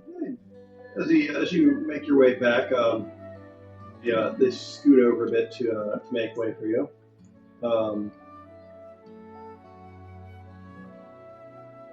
We'll just put you in there. Does he have a drink there? You brought your So, No, he finished that one. Oh. so shortly after you relocate, Feline and another maid at the hotel, they come in there and they're busy tending to everyone. And seeing that you're currently without refreshment, she manages to procure you a glass, and she leans over and whispers, "I hope you and Walton are okay." No, more or less for now. Okay, good. And can you bring me another, please? And he finishes that one. Yeah. She says, "I think I better refill his too." Yes, She good wanders idea. off. Good idea. Over at another table, you hear a very nervous rabbit speaking. Says, "So, Mrs. Trifolium, if I might ask, do you have an? Is that what you prefer to be addressed as, or is there a more familiar term that we should use when we're adventuring?" Oh, I prefer Together. Mrs. Trifolium, thank you. Very good. Okay. And you're Pip. Just Pip, ma'am. Pip. Pip. Pip. P-I-P. All right, Pip. little peep. Yes. You see from across the table. You see Miss Valetta. The flowers in her eladrin hair seem to blossom further with mirth as she sees the two of you conversing, and she says, "Have you been? I say we've only recently come to the prime material world. Have you been here for the Feywild for very long, Miss Trifoli?" Not terribly long. I just wandered here, and I'm looking for a way back. "Oh, well, as it so happens, we have on good word from our warlock friend's mentor, whom we met recently, that the Witchlight Carnival actually contains a Fey crossing that leads into the Feywild domain known as Prismere, which you might find this interesting, but it's gone missing. You see, we're from myself and Zalric. We've recently traveled here from the neighboring domain, Shirel, at the behest of Queen Lancerella, to see if we can ascertain what happened to it and if there's any danger that might affect other domains. But apparently it still exists. It's just perhaps become detached from the great tree. We're not sure. Interesting. That's what we thought too. But we're fairly new here ourselves, so we're still getting the lay of the land, you might say. Yes. And that was when we met all the others. Yes. I've been talking to a lot of creatures that have led me here.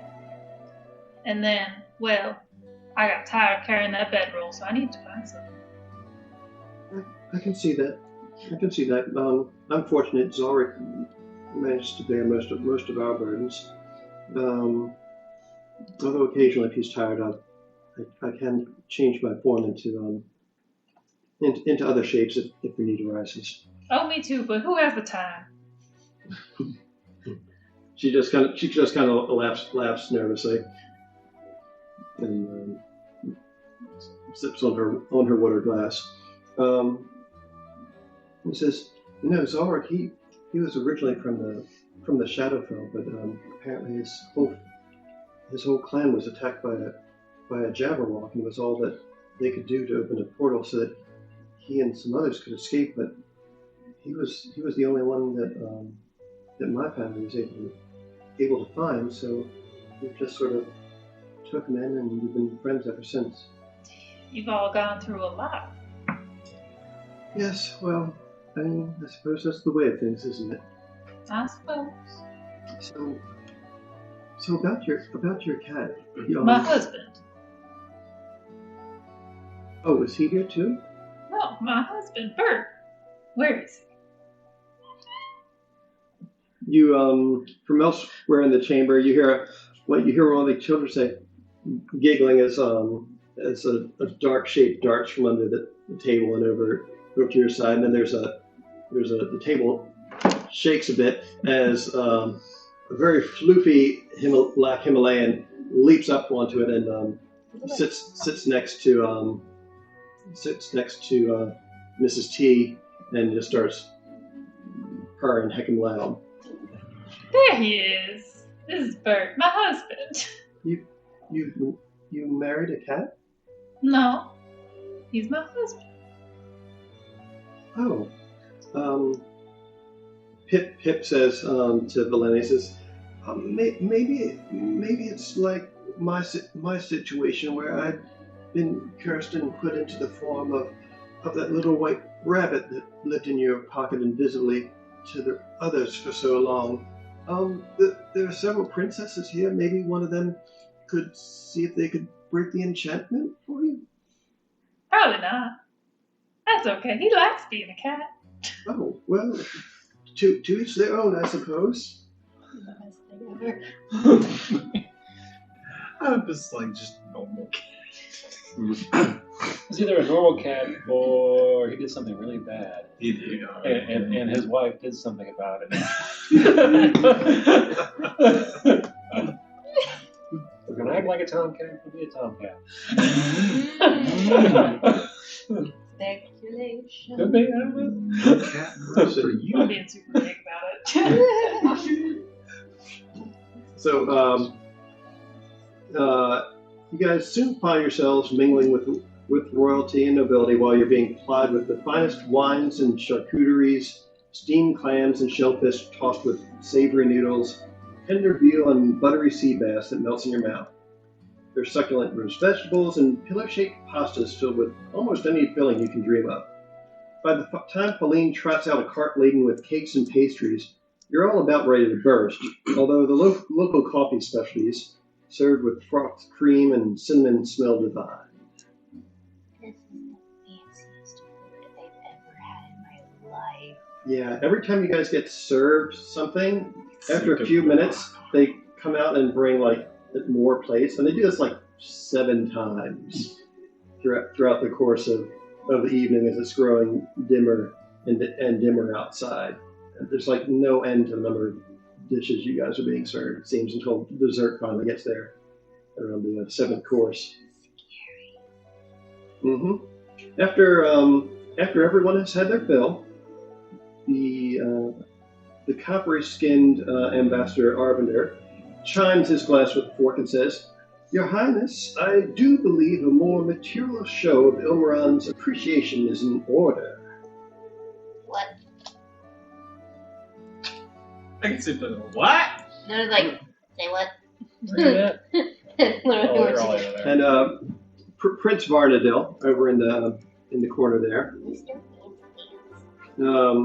he says, "Right you are, Arvinder. Karina, if you wouldn't mind." Give me perception checks, guys, all of you. Natural 20, -1 for a 19. 11. 22. All right. Anyone who got 17. anyone who got over a 15 notices that when Varnadil addresses Karina, that she just kind of cocks an eyebrow and like, "Really, son?" And you see the prince kind of squirm somewhat uncomfortably in the seat. But rising, the statuesque Duchess snaps her fingers, revealing a previously unseen heap of treasure that's been heaped atop the grand piano in here. And you see as the chest opens up and sort of spills itself out on the table before closing again and vanishing back into thin air, that there are a number of packages wrapped in various shades of pastel crepe paper and tied with ornate silk ribbons. Almost like a conductor leading an orchestra, you see her send each package whisking through the air to its recipient with her fingers before summoning another glass of juice sparkling with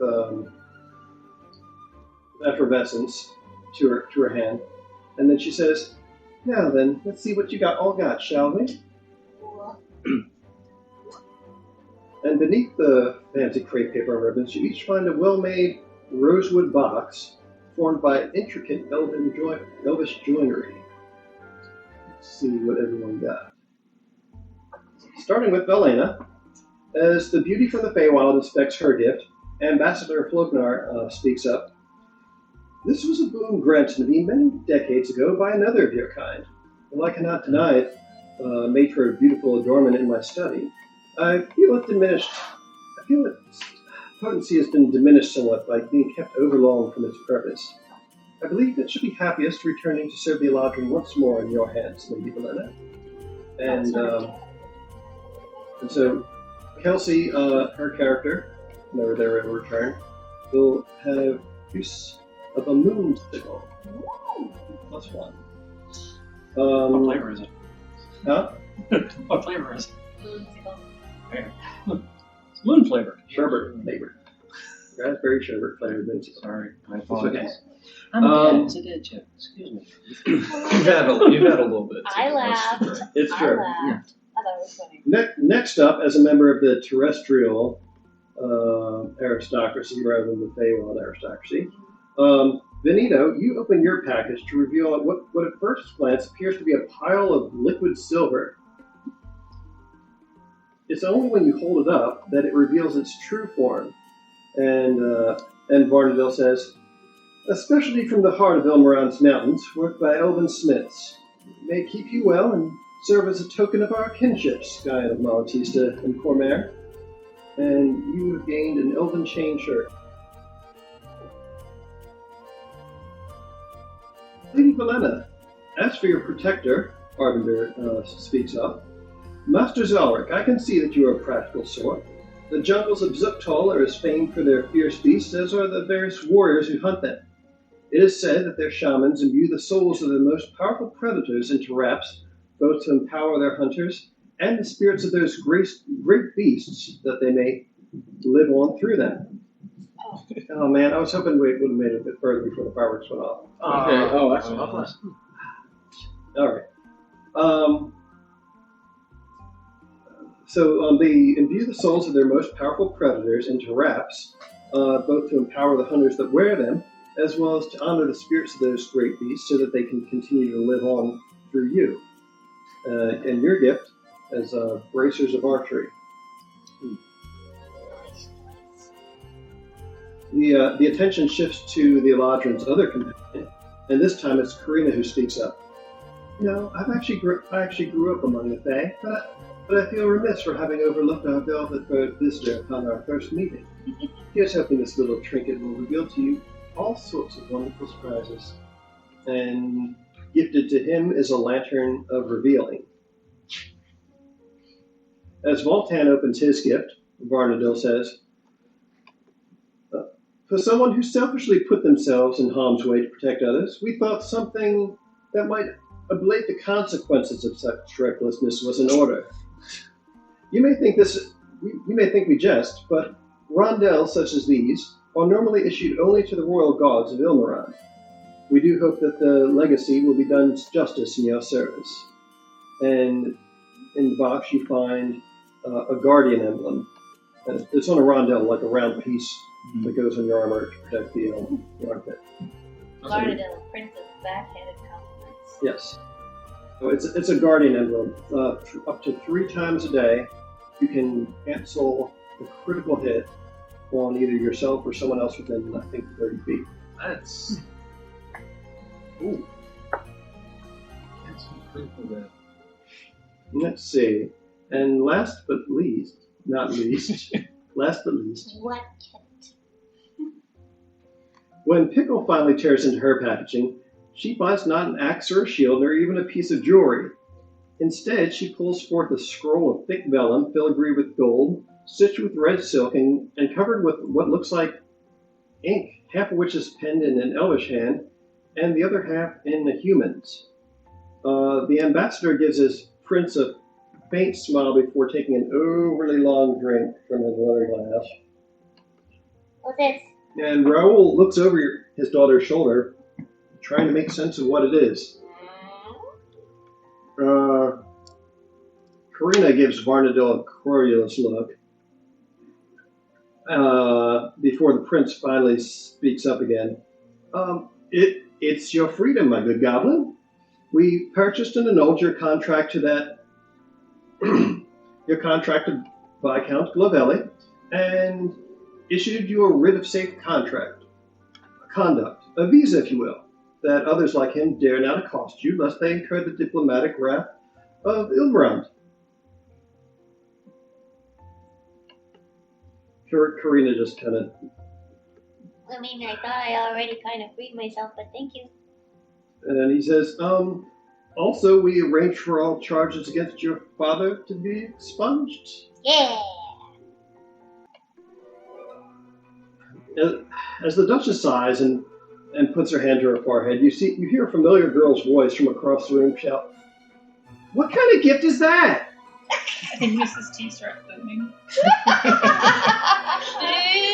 Yeah. Alis continues. Just She says, like you have the power all along, dear. Yeah. Alis continues and says, "Hero, by just writing a fancy letter telling robber barons to keep their lackeys off him, you give them something that they can use to keep doing heroic stuff." It's fine, I'm good, it's okay. Prince Varnadil almost looks like he's about to admonish his niece before, meeting Karina's gaze and being somewhat dissuaded. And then you hear Liliana let out a squeal, and she says, I know. Then she races out the door of the parlor, right past you guys.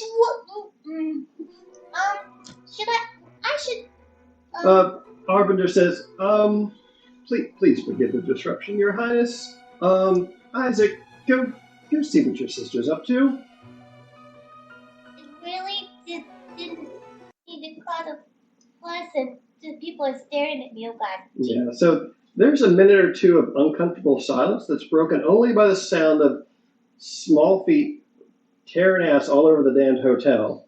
And you can hear Raoul Capone expressing his sincere gratitude to the nobility, but mostly it's just the sound of small feet running up and down hallways, and you hear a few crashes, and you hear Isaac shouting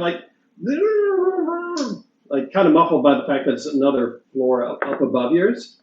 So yeah, thank you for the stuff for my dad, cause that's the best thing ever. Yeah. Oh no. You hear. I can't scream this high, but You hear the high-pitched sort of shrill shriek that can only be coaxed from a younger sister being chased by her big brother as they burst back into the room. So following the crash of shattering glass, and what could only be Feline crying out in surprise, Liliana runs up to Pickle, ducking her big brother's protests and attempts to grab her at every step, and she shoves what appears to be a lovingly decorated shoebox at you. Okay. So, perception checks. Everyone? Oh, Everyone. Okay.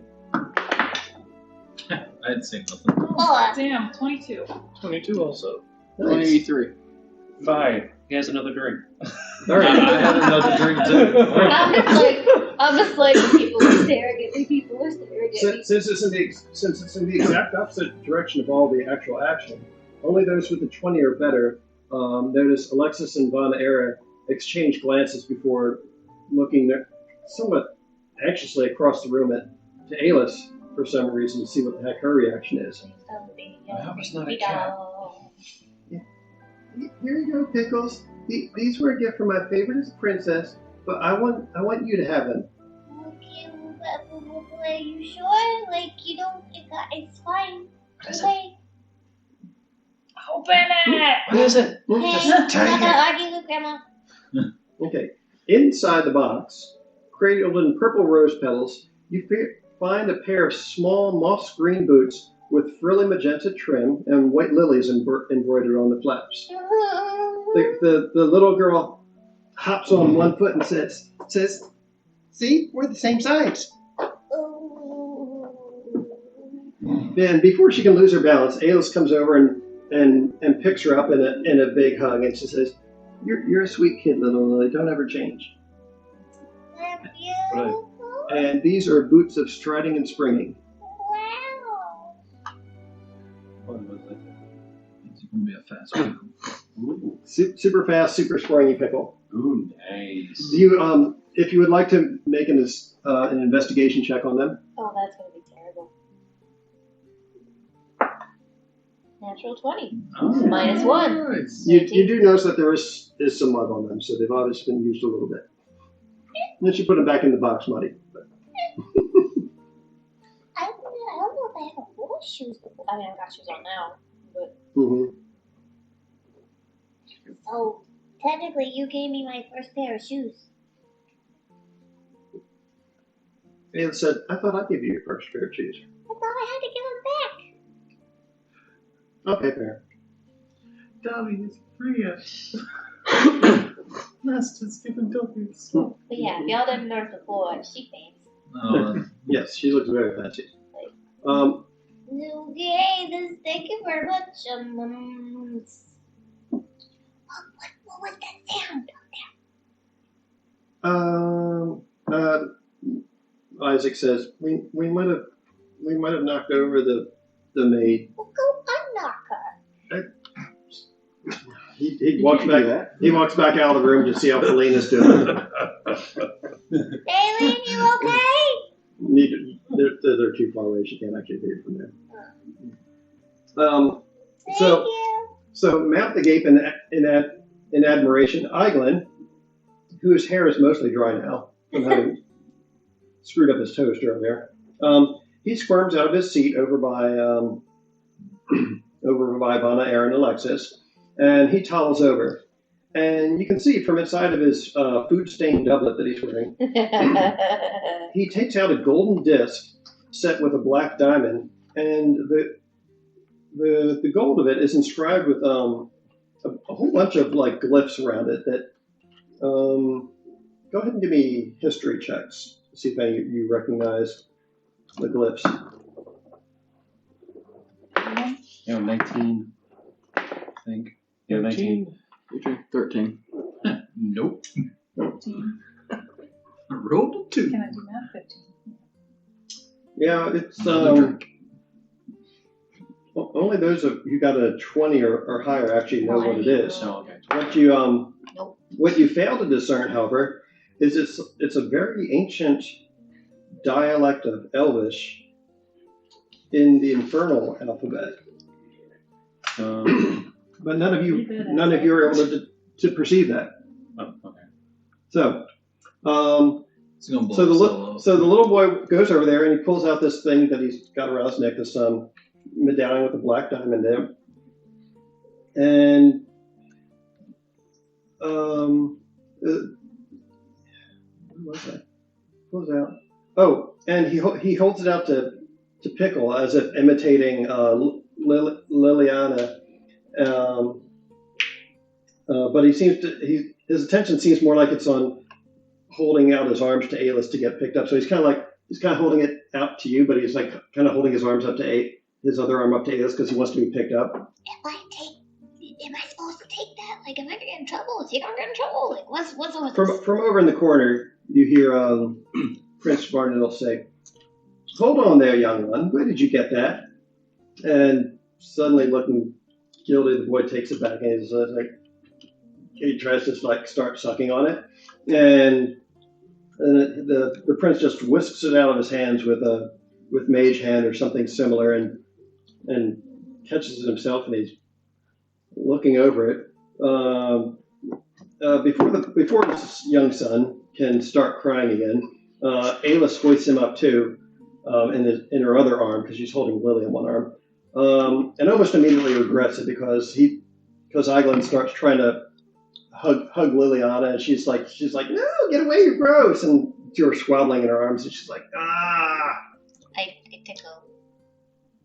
You go, no. And suddenly, as that's all going on, you hear a loud boom of fireworks that happened 20 minutes ago. I'm still listening. I just gotta go deal with that. I understand. And you hear music from outside. And before the prince or anyone else can speak, you hear the sound of fireworks and brass horns echoing throughout Rosale, and there is a sound of cheering and wonder outside. In unison, the children shout, "Witchlight Carnival!" before there's a tremendous commotion, tables getting knocked aside, glasses spilled, as they all rush out of the hotel. And you can hear somewhere in the distance the young goblin boy, Emil, shouting, "It's happening! It's happening!" Nobody panic. This is happening. Yeah. All right. Assuming all of you follow them out there, you see a crazy sight. Let me see if I can find a picture of what this looks like. Roll 20. Where did you go?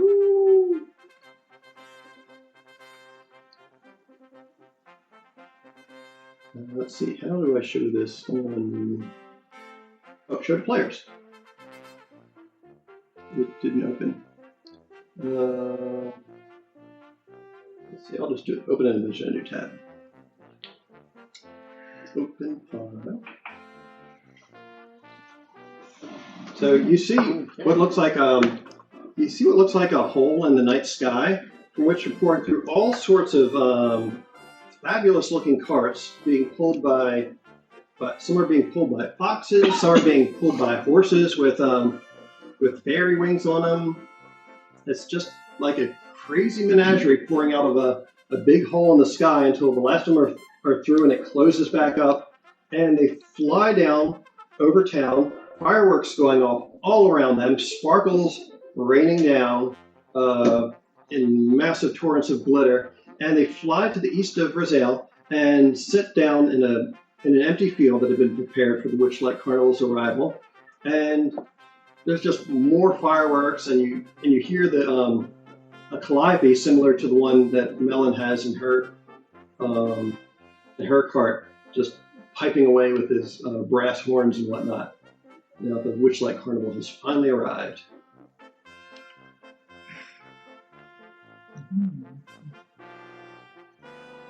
And let me see if I can figure out where I put the damn picture. That is insane. Yeah.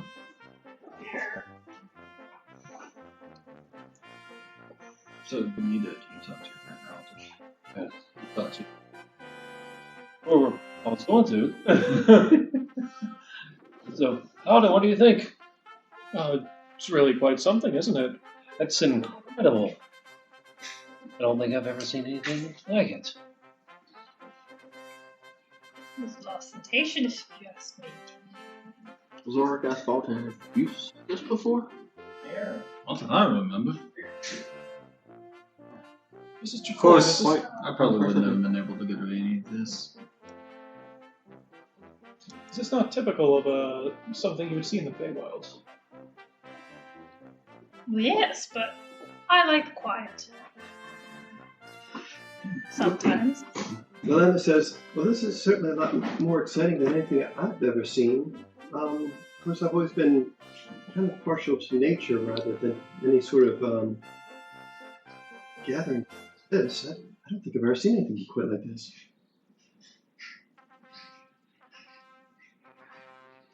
So, all the children are outside. Everyone's outside.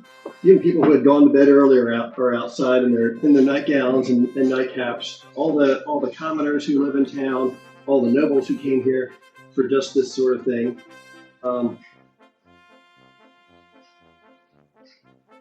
Let's see, where did I leave off?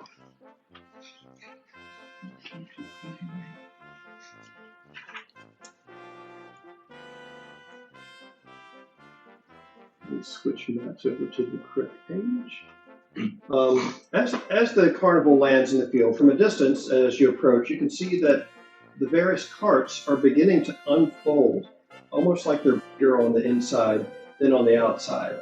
And it's taking some time, but all over the place, you see tons of goblins running around, hoping to get the place set up. One of them takes out what looks like a big bolt of blue silk, and they put it down at one end. And they just start running around the carnival, and as it does, it forms a river around the whole carnival. And as you guys get closer, you look at it, and you touch it.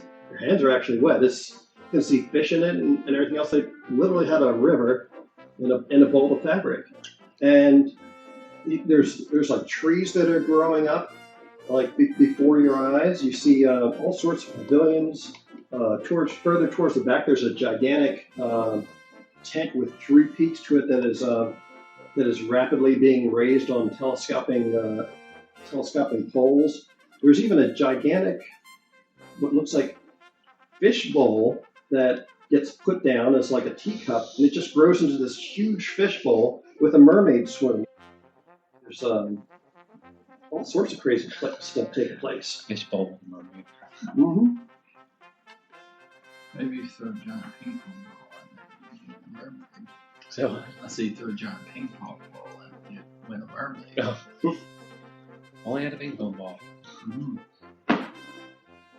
So as everyone approaches the carnival, you see its proprietors. There's a somewhat rotund-looking Shadow Kai who's wearing a very fancy coat. Let's see if I got a picture of him.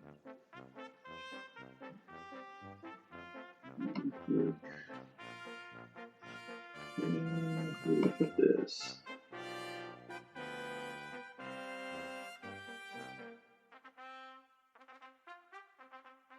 So you see a somewhat rotund, or heavy-set Shadow Kai wearing a fancy top hat, a very nice coat, and carrying a gold pocket watch that seems to be giving off all sorts of sparks around it, and almost like sort of giving a shimmer as you look at it, kind of like you're looking at something that's like superheated and like distorting the air.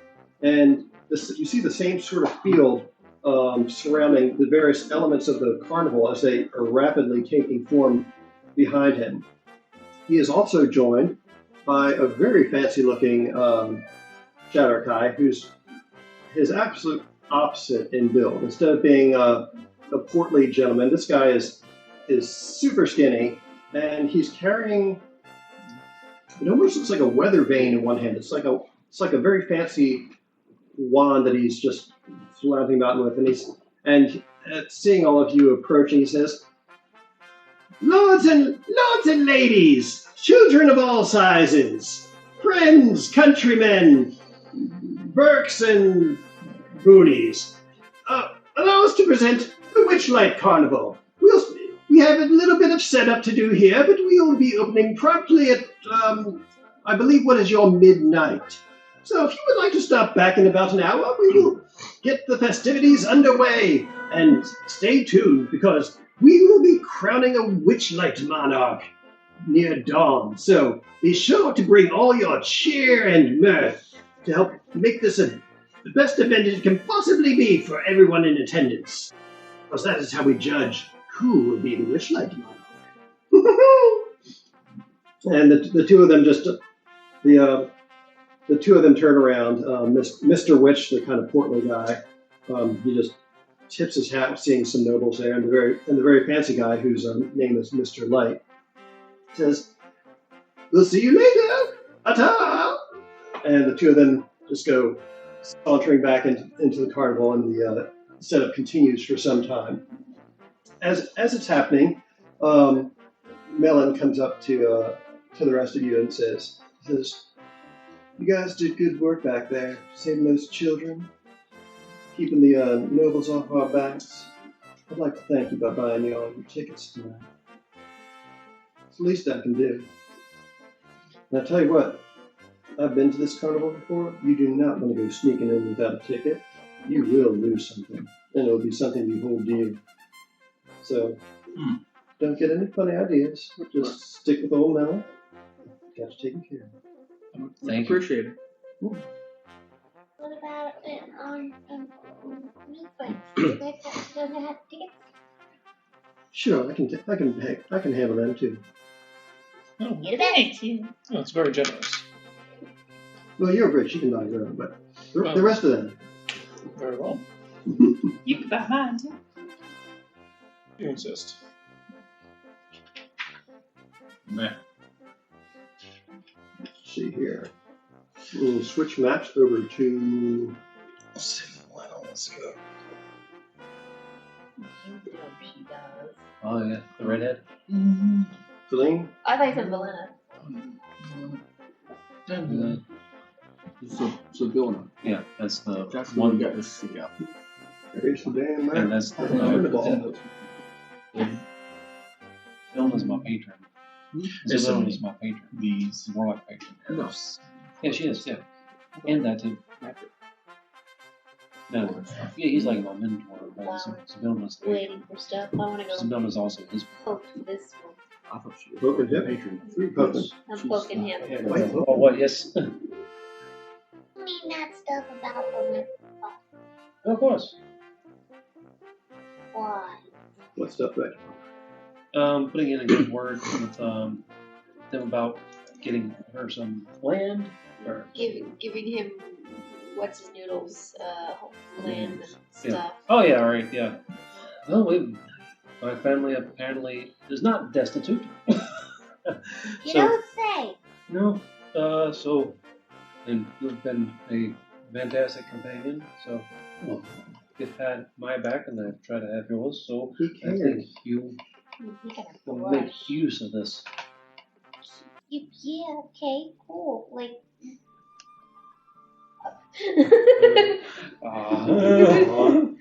You're being cute. She's like, I don't know what to think. Ooh.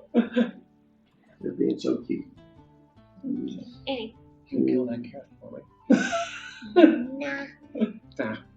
Yeah, as you guys were going back to town, she kind of pooped her cat so that it would be safe.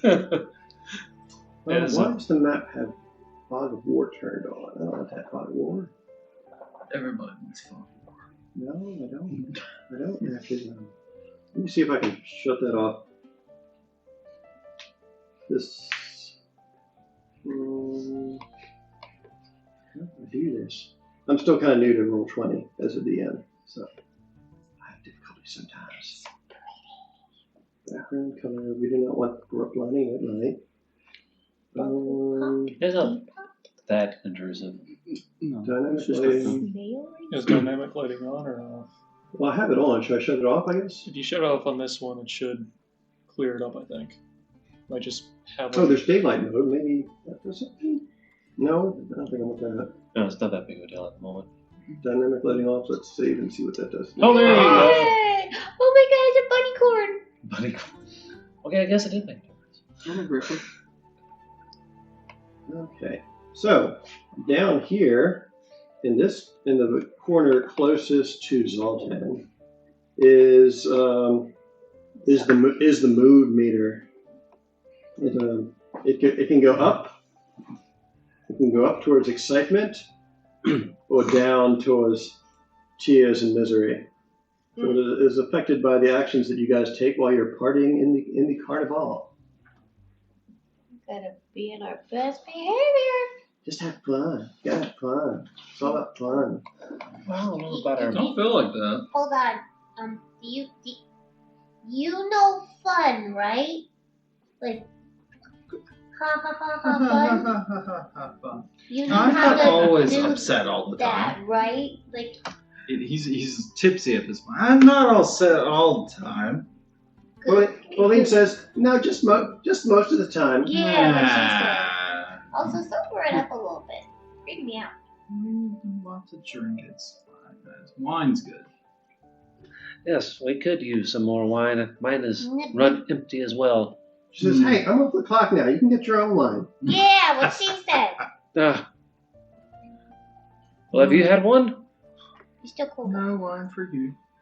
No. She does have wine. She got another bottle for This is for you. the redhead. Is this the redhead? Like, enjoying things. Right. If you want to share, you can share. But I'm off the clock. Serving anybody else? Nah. I'm gonna go hang with Grandma. He takes his swig and hands it back. You know how to have fun? It's been a while. I have to admit, I've been very focused, so I'm trying to get out more. Young people these days, that's so boring. Yeah, if I We're can still getting remember, there. you were very straight-laced back in the day. You know what? I think I'm going to go for one of those giant lollipops. That sounds like a good time. Wait, inside check. I'm kidding. I was like, I can't tell if he's pulling my leg or not. I'm picturing you pouring a little bit into a thimble for her, and then she puts the She just thimble grabs- aside and just takes the bottle. Thank you, dearie. Apparently he likes lollipops. I think he probably would be the kind who likes lollipops. What does that mean? I think, if I can remember, you were pretty straight-laced at the time. Yes, it's... The whole thing's a little foggy, though. Yes, we did run that, we did run that scheme with, stealing the test scores that one time, though. That was, Stealing test scores. Yes. I remember, yes. Yes, it's, Yes. got me in a load of trouble, that did. Oh, really? I got into a little bit of trouble with something else at the time and had to make myself scarce. Yeah. It was all fun, wasn't it, at the end of the day? It was a good time. Well, except for the trouble I got into. Good. So how did it turn out for you? Doing what was, well, pretty much As demanded they're of me, talking, cleaning we're kinda toilets, like walk. cleaning out component pouches, just lots of cleaning, frankly, but, They always disappoint. I don't know. Well, maybe just when you put them together, that they become boring. What kind of fun is They're that? nobles. That is why they're always They're always running on about nobles this and nobles that. Hey, Would you nothing like heat. to have a drink? sure, I could lighten up a little. Can you share? I only got one bottle. And she's Alright. drinking My it. bad. Oh, she What could. now? I'm really struggling. I can't get the accent back. I Oh, don't know why. Channel Blanche Denver. That's Well- what I. Okay, there we go. Thank you. You up? But it sounds like you managed to work it off there. We're going back. Work it I out? don't know how we're going. Yes, That is different noise. yeah, it's all in the past now. Excellent. Oh, Well, no. let's see if we can find But he another gave me- bottle. you have I'll the even share bottle. with these clowns.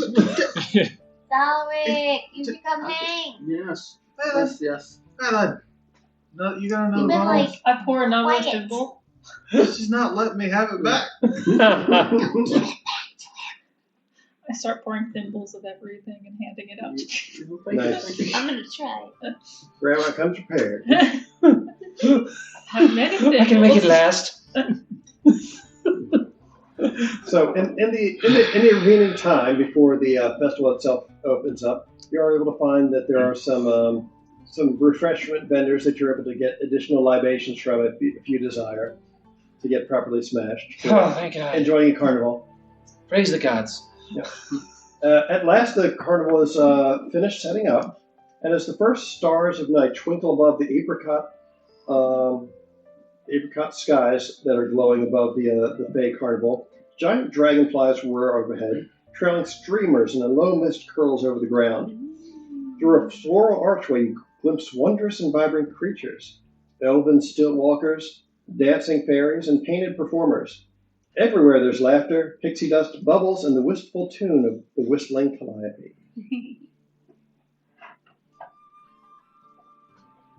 Let's see here. Let us go. Where are you at?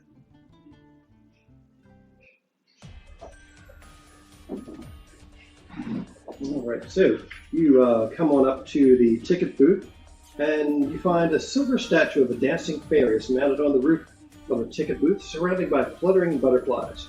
The booth is decorated with an animated depiction of the night sky with shooting stars arcing across it. An elderly goblin perches behind the ticket counter, peering at you quizzically through a spyglass. He lowers the spyglass and calls out to you, "Greetings, fairgoers!" Hi. Hello, what's up? Hey, so how many we got there, and who's paying? Melon steps up and says, "Hi, Pa. They're all with me. So, just take it out of my pay." He says, "Oh, darling, you're such a sweetie. You don't need to be paying for yes out of your own pocket. Some of them look like nobles. Why aren't they picking up the slack?" Yes, I insist. I'll pay for my own ticket. And what There. about me? I guess I'll get the elderly fairy to it. She's All right. So the tickets cost a whopping 8 silver pieces each. oh. And a child's ticket costs 3. But instead of paying, they do also you can also try to barter with the tinker. His name is Melon introduces him as my pa's name is Nicholas Midnight.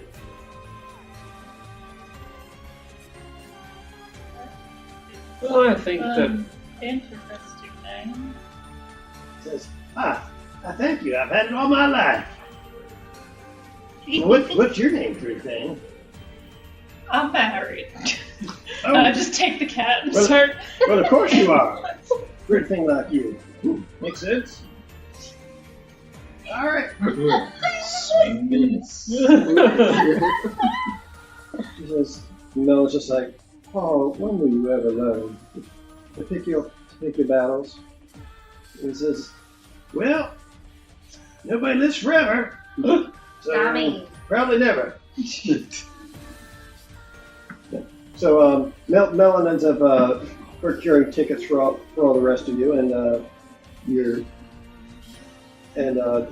old man gives you a rundown on how they work. He says, "Now, each ticket is good for 8 attractions. If you want to sample more of the offerings, you'll have to get another ticket for yourself. But most of the attractions have a cost of just 1 ticket punch.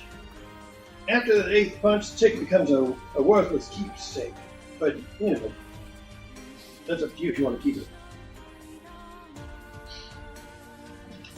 So, y'all have fun." Thanks. Well, thank you.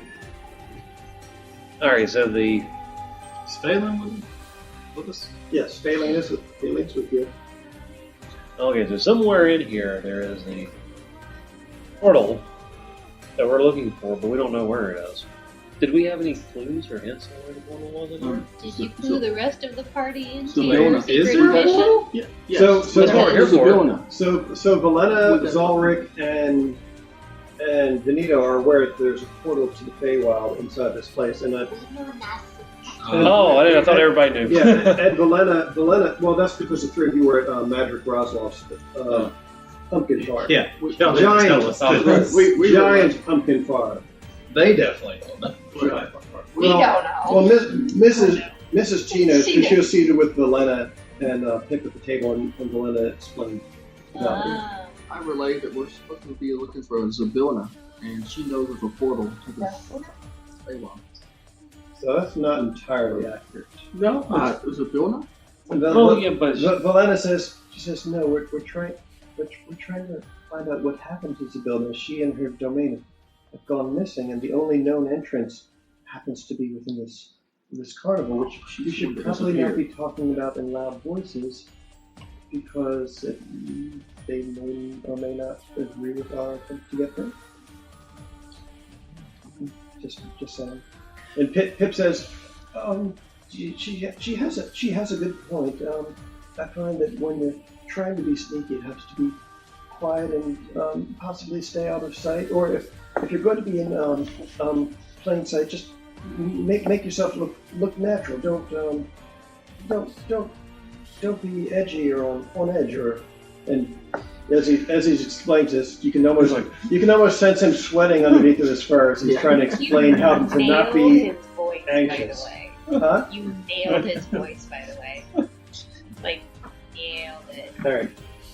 I'm gonna go ride the dragonflies. Yeah, that doesn't sound fun. I'm gonna go bubble pop teapot. I jingle very well. If anybody sees a portal, let us know. I got an idea. Yeah, it's a little drunk. Yeah. No, the portal's important. Yeah, what's up, cutie? Well, Yeah, you're a highfalutin goblin, aren't you? this is the fanciest stuff I ever wore. Well, if you need to get out of it, and Melon just slugs her all down the arm. You could be my grandpa. I mean, you can call me Daddy, and she says, midnight. I Zip was it. asking, maybe do you have naps so we don't get lost? Well, that's kind of the fun, but if you really want. And he reaches under the counter and hands out some parchments to you. They're not in full color like this; they're in sepia. But he hands out some, which is now depending on the topography, the layout can vary a little bit from site to site, but it should be roughly accurate. Hey, because up in here, really gets lost really easy. Well, this is a place that there's no harm getting lost here. Okay. Well, I'd say there's lost property. Well, that way They'd we be don't fine. miss stuff if we want to write more stuff. All right. Well, as long as you know how to find your way back here when you run out of ticket punches. So how many? See, that's why we need it. You're How many smart. places are there? Smart and pretty. I like you. My pops raised me good. I love him. All right. So I guess we can. Let's do this. Let's roll initiative to see who gets to do whatever they want first. I think that's probably the fairest way to do this. Did you get that one again? Yes, I did. Hey, it's my first one of the night. I got a nat 20. Oh, thank you. Oh, nice. So that puts me got at a a 3. 10 Got a also. 22. Who got a 18 total. I got 7. You go last. I'm a +3. What did Benito get? Oh, I have no pluses. Okay. What'd you Your get? I got a initiative- 10. It'd be Benita. I'll say it's right there. No, Benita's before me because he actually has a bonus. Mine's just straight. Yeah. These are like the best things ever. I'm so happy not to have to use the initiative tracker and roll 20 tonight. Things are pain in the butt. Okay. All right, so we got a whole gaggle of people here down at the gates. There's all the little chillins. There's the nobles. There's you guys, some of whom are also nobles.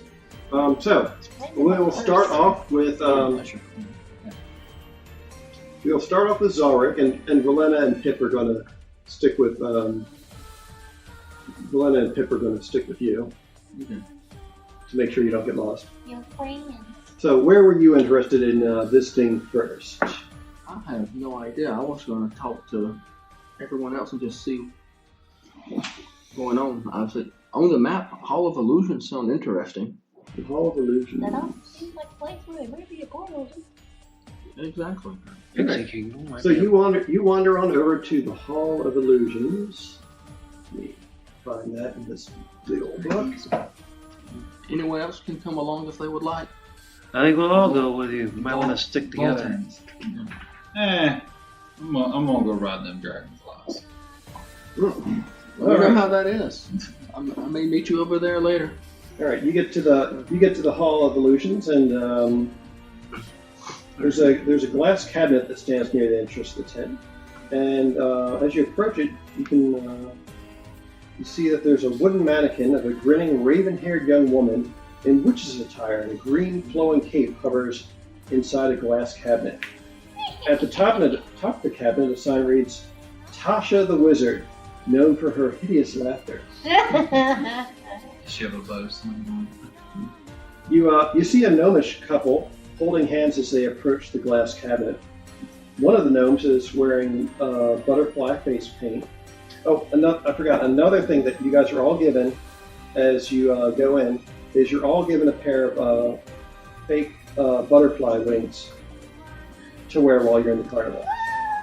Well, those of you who are come equipped with butterfly wings. Can I put them on my head? You can. Just like the AI intended. Yeah.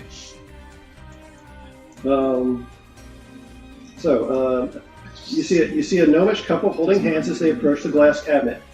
One of the gnomes is wearing butterfly face paint, and as he drops to one knee and pulls out a small box from his pocket, his sweetheart suddenly bursts into laughter and begins rolling on the ground. The boy gnome he's like, he looks so forlorn because he was about to propose, and then she suddenly starts rolling on the ground laughing, and he just starts crying, and he darts into the nearby Hall of Illusions tent without getting his ticket punched. Someone cast his laughter on her, apparently. So, what did you guys want to do? Those of you who are there, I assume not all of you went there. So is the other gnome still sitting there laughing? Is there any way? Yeah, she's rolling on the ground at the moment. Is there any way to dispel that? You at your level, probably not. I think the spell magic is 3rd level.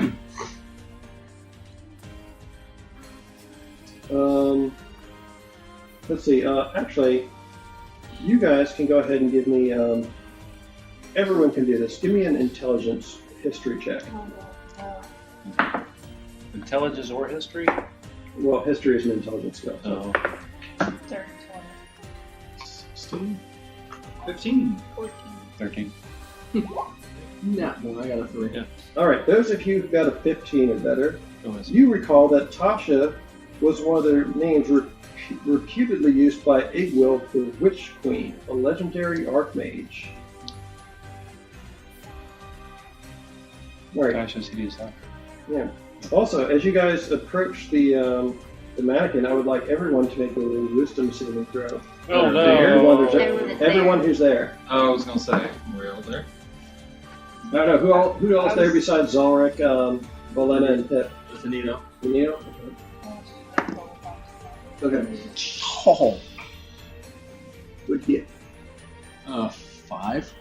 You start laughing uncontrollably. Oh Let me roll for Valena. Valena also starts cracking up, and she too is racked by laughter. Benito, 9? you guys are all laughing your asses off. Let's see if Pip does any better. You're there, right? Oh, damn it. That's right. Damn it. I wanted to see you laugh. Really good. Its face would crack. Let me check something here. I never seen you campaign to a critical roll with a wanted slice.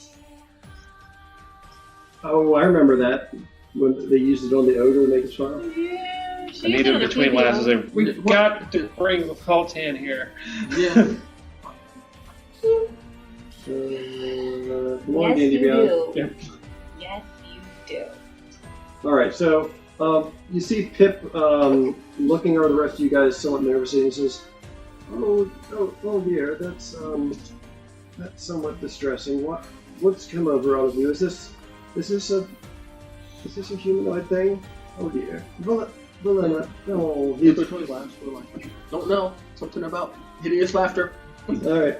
After about a minute or so, you guys are finally able to catch your breath again. As does the Sprawl on the gnome. ground. As does the gnome who was rolling on the ground. She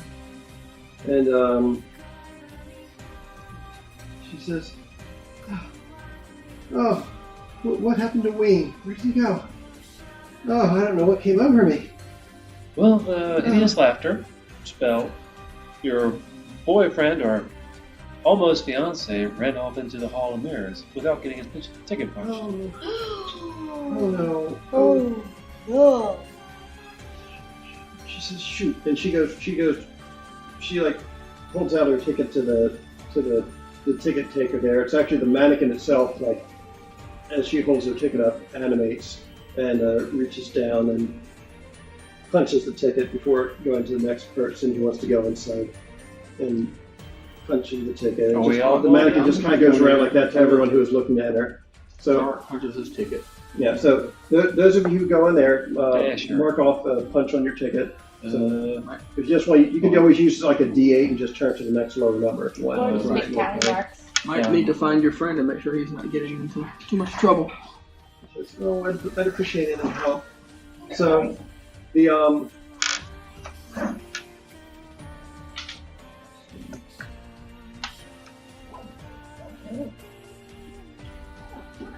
don't know that I'll be needing many D8s. yeah.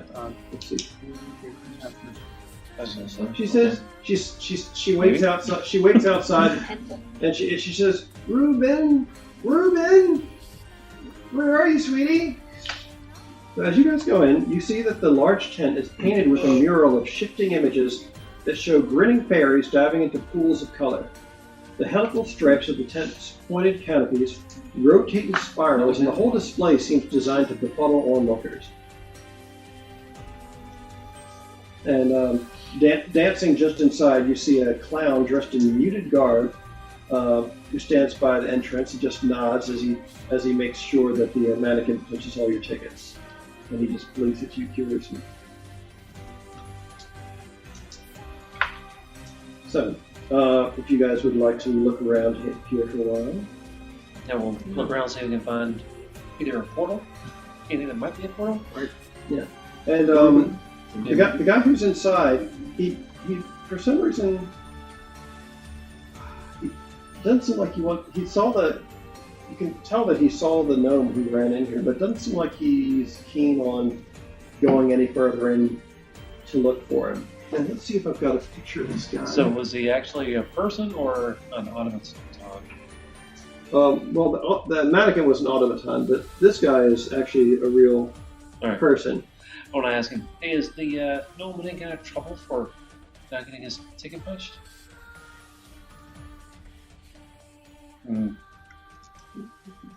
He doesn't say anything. He just is like, but he's like. So that's probably yes. If I get him back over here and get the ticket punched, is he going to be okay? All right.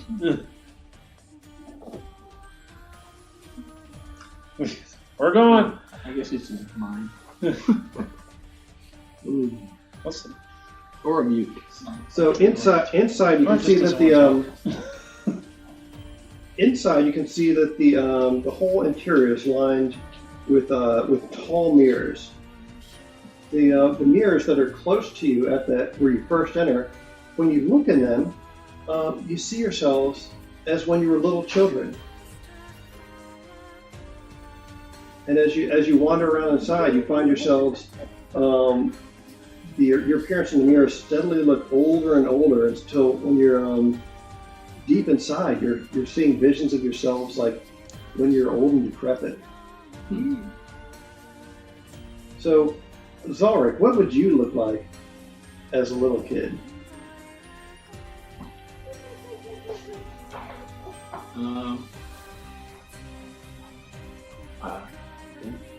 You don't remember what she looked like as a little kid, but what about as an old man? Old man. Yeah.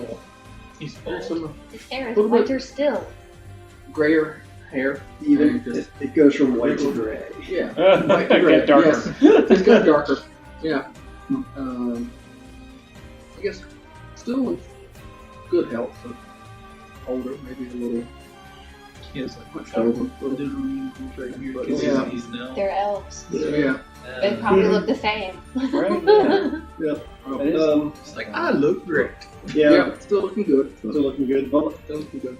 But Valena looks. Valena, when you're looking at her mirror, it looks more like she's more like her wintry self. Old weathered tree. She looks more like her wintry self in those pictures, and maybe a little bit more hunched over, but still, being of elven descent, still mostly like herself, just the winter phase most of the time. What about Ready to settle down and not maybe adventure quite as much. yeah? I'd say as a child, he's probably just a cute little kid. Big green eyes, big smile.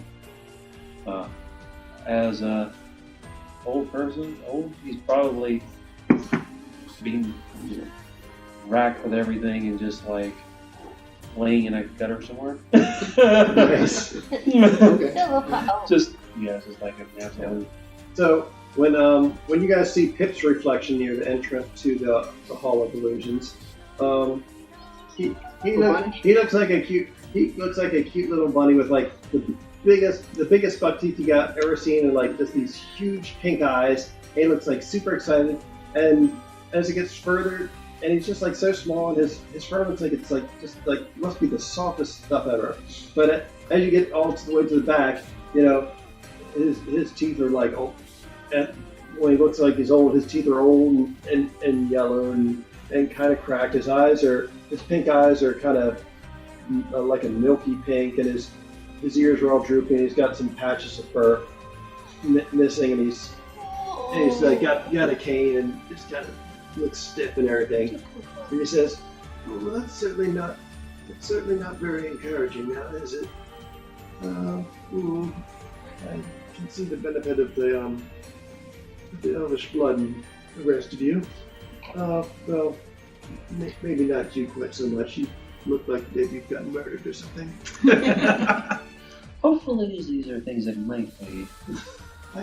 I certainly hope so. I might have to take better care of myself. So yeah. give me perception checks as you guys are in here to see if you can find anybody. 13 again. Ooh, 6. 6. Oh no! Perception's a +0. That's just a level. Yeah, perception. It away. Oh, you were. Oh, you're looking. I thought it was a +2. Oh, that was the history. You +2. roll for Perception Valena. +0. Oh, okay. What did you guys get on your perception checks? I just got 11. 11. 6. 6. All right. As you guys are wandering around, you hear Valena exclaim, "Oh, I think I found him!" And she says, "Come this way." And she leads you guys over, and you can see the gnome is gazing worriedly into a mirror, one mirror in particular. And when you look in that mirror, he's not seeing a reflection of himself. Instead, it looks like a little girl in a pig mask that you can see in it, and they're whispering something to him. And as soon as the girl with the pig face or the pig mask sees you guys, she just turns and disappears in the mirror, and then you can see the gnome's reflection in it again. What was his name again? Reuben. Right? Reuben. Oh, wait, are you Reuben?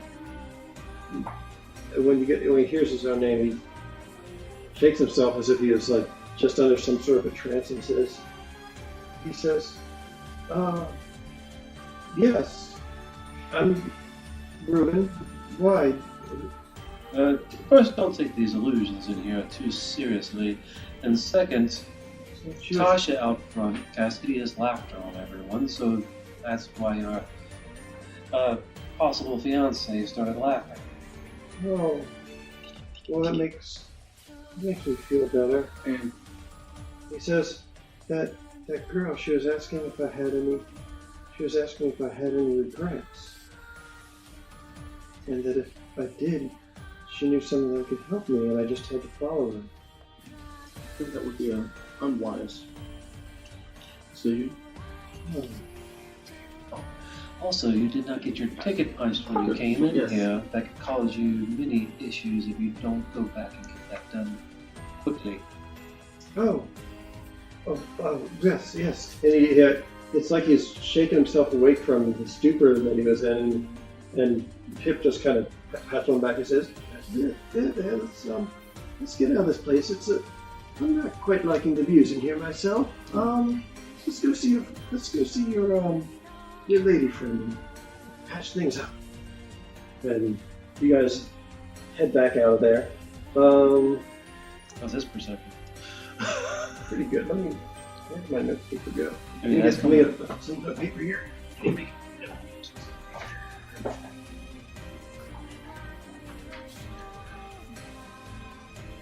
So we don't even know what the portal looks like.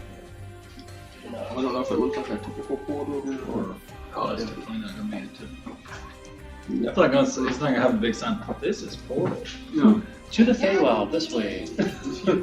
Okay, so who all made their history check about Tasha, the Egg-Will, the Witch Queen? Not me. No, not me. History? What? I No. thought there were a That was couple. Pip. Yep.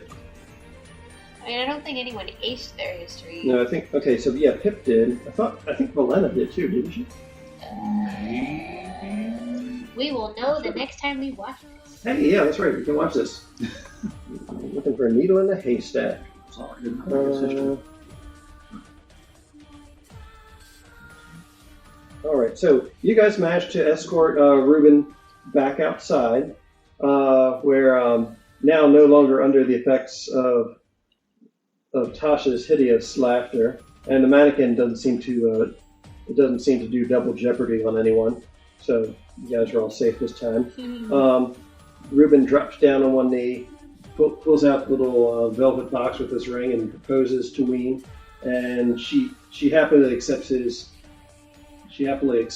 proposal, and the mood of the festival increases in happiness. Yay! I'll give him a little cheer. Also, did he He got punch his- his he- thing? We make sure he got his ticket Yes, he punched. does make sure to punch his thing on the way out. And we saw nothing. Alright. Mood increases. But we didn't check it thoroughly. All Well, right. you'd have to get your ticket Let's punched see. again. Way back in. Next up, Did we see anything related that we would think would be a portal or anything while we're in there? Because we were looking for that as well. It'll be you didn't see anything. alright. Oh. Okay. Alright. All right. Next up, we have Alden. What would you like to visit, sir? Alright. No, he wasn't with us at all, though. So. I guess we'll all go with. Wait a second. No. Oh no, I meant. Let's go to the Pixie Kingdom. The Pixie Kingdom. Excellent. Can we go with him? Or? No, You're not there. Okay. you're in a different spot. Alright. All right. Is anyone else going with him to the Pixie Kingdom? I'm torn because that and the teapot both sound fun.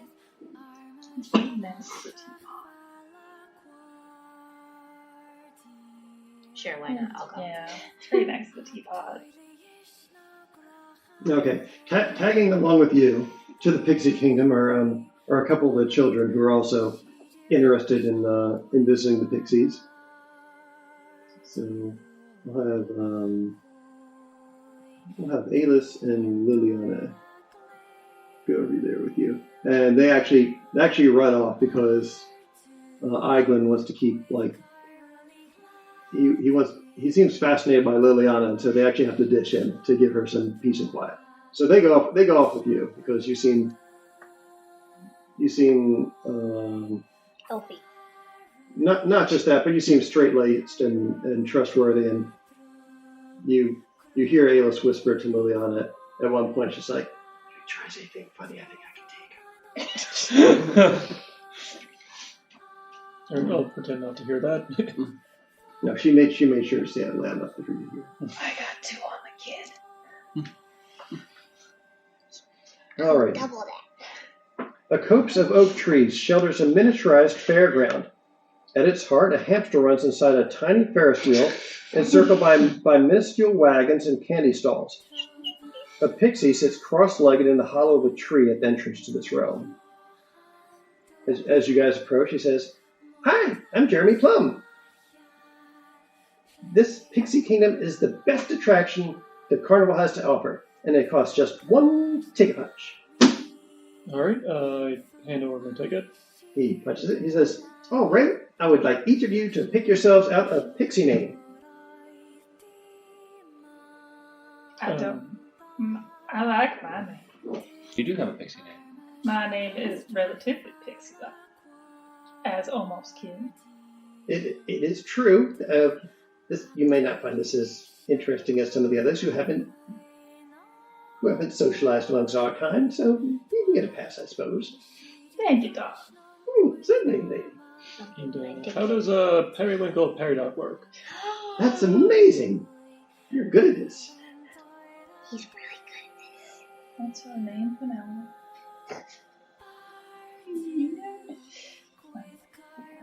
at this. What was it? Periwinkle Peridot.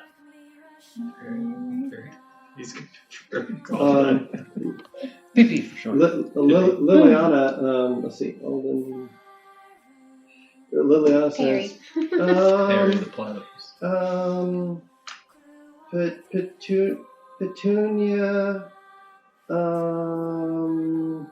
Petunia Frog.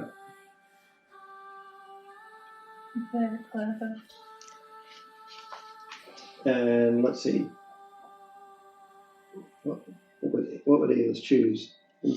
She'll go with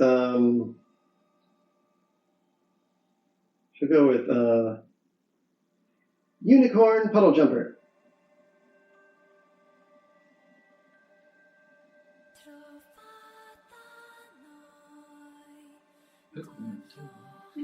Oh, pick one? Did you pick a name out? No, because I don't know. Oh. I need help. He says, Bigger pickle. You're not there. Picklicious.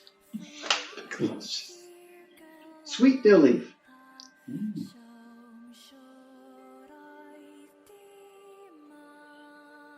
Just because my name is Pickle. Lily gives come back and she says, maybe? I don't know, everybody else is kind of It says, fancy. it says, what about cotton candy?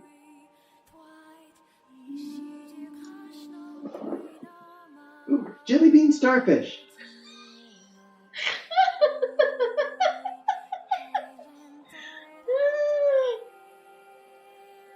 Oh god, I had something and I lost it. Oh no.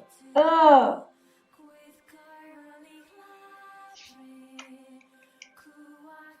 Sparkle sassafras. I don't know. Oh yes, I like it. Sparkle sassafras.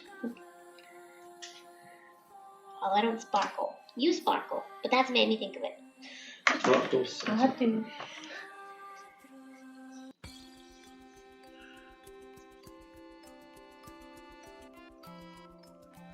Okay. So compared to the rest of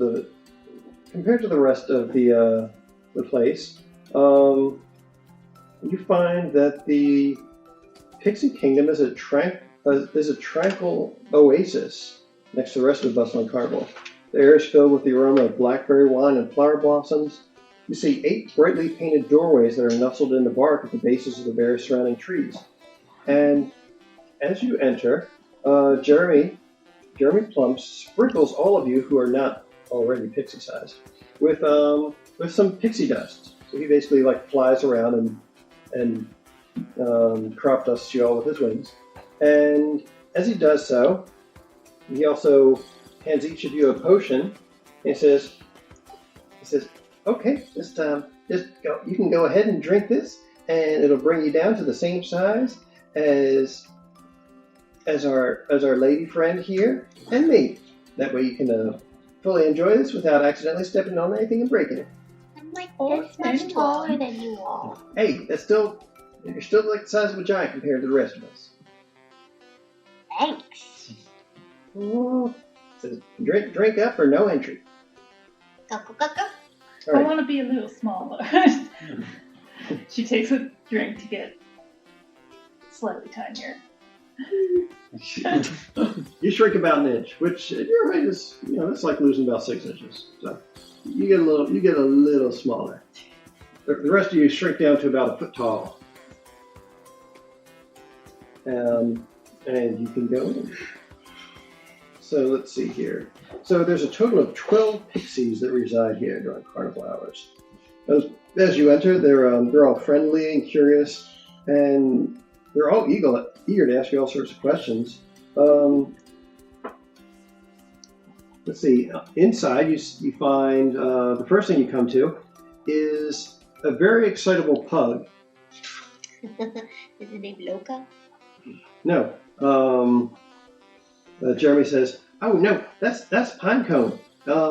You can ride him, but we can only let you ride him one at a time, and he only listens to pixies. So if you want to ride him, just let one of us know, and we can help saddle him up for you to ride on. But the centerpiece of our kingdom here is a palace made entirely of cocoon husks that have been woven together." What? I'm hearing a weird noise. It's me. I was with my leg and I realized I was doing it, so then I was like, sorry. Nice. Let's see here.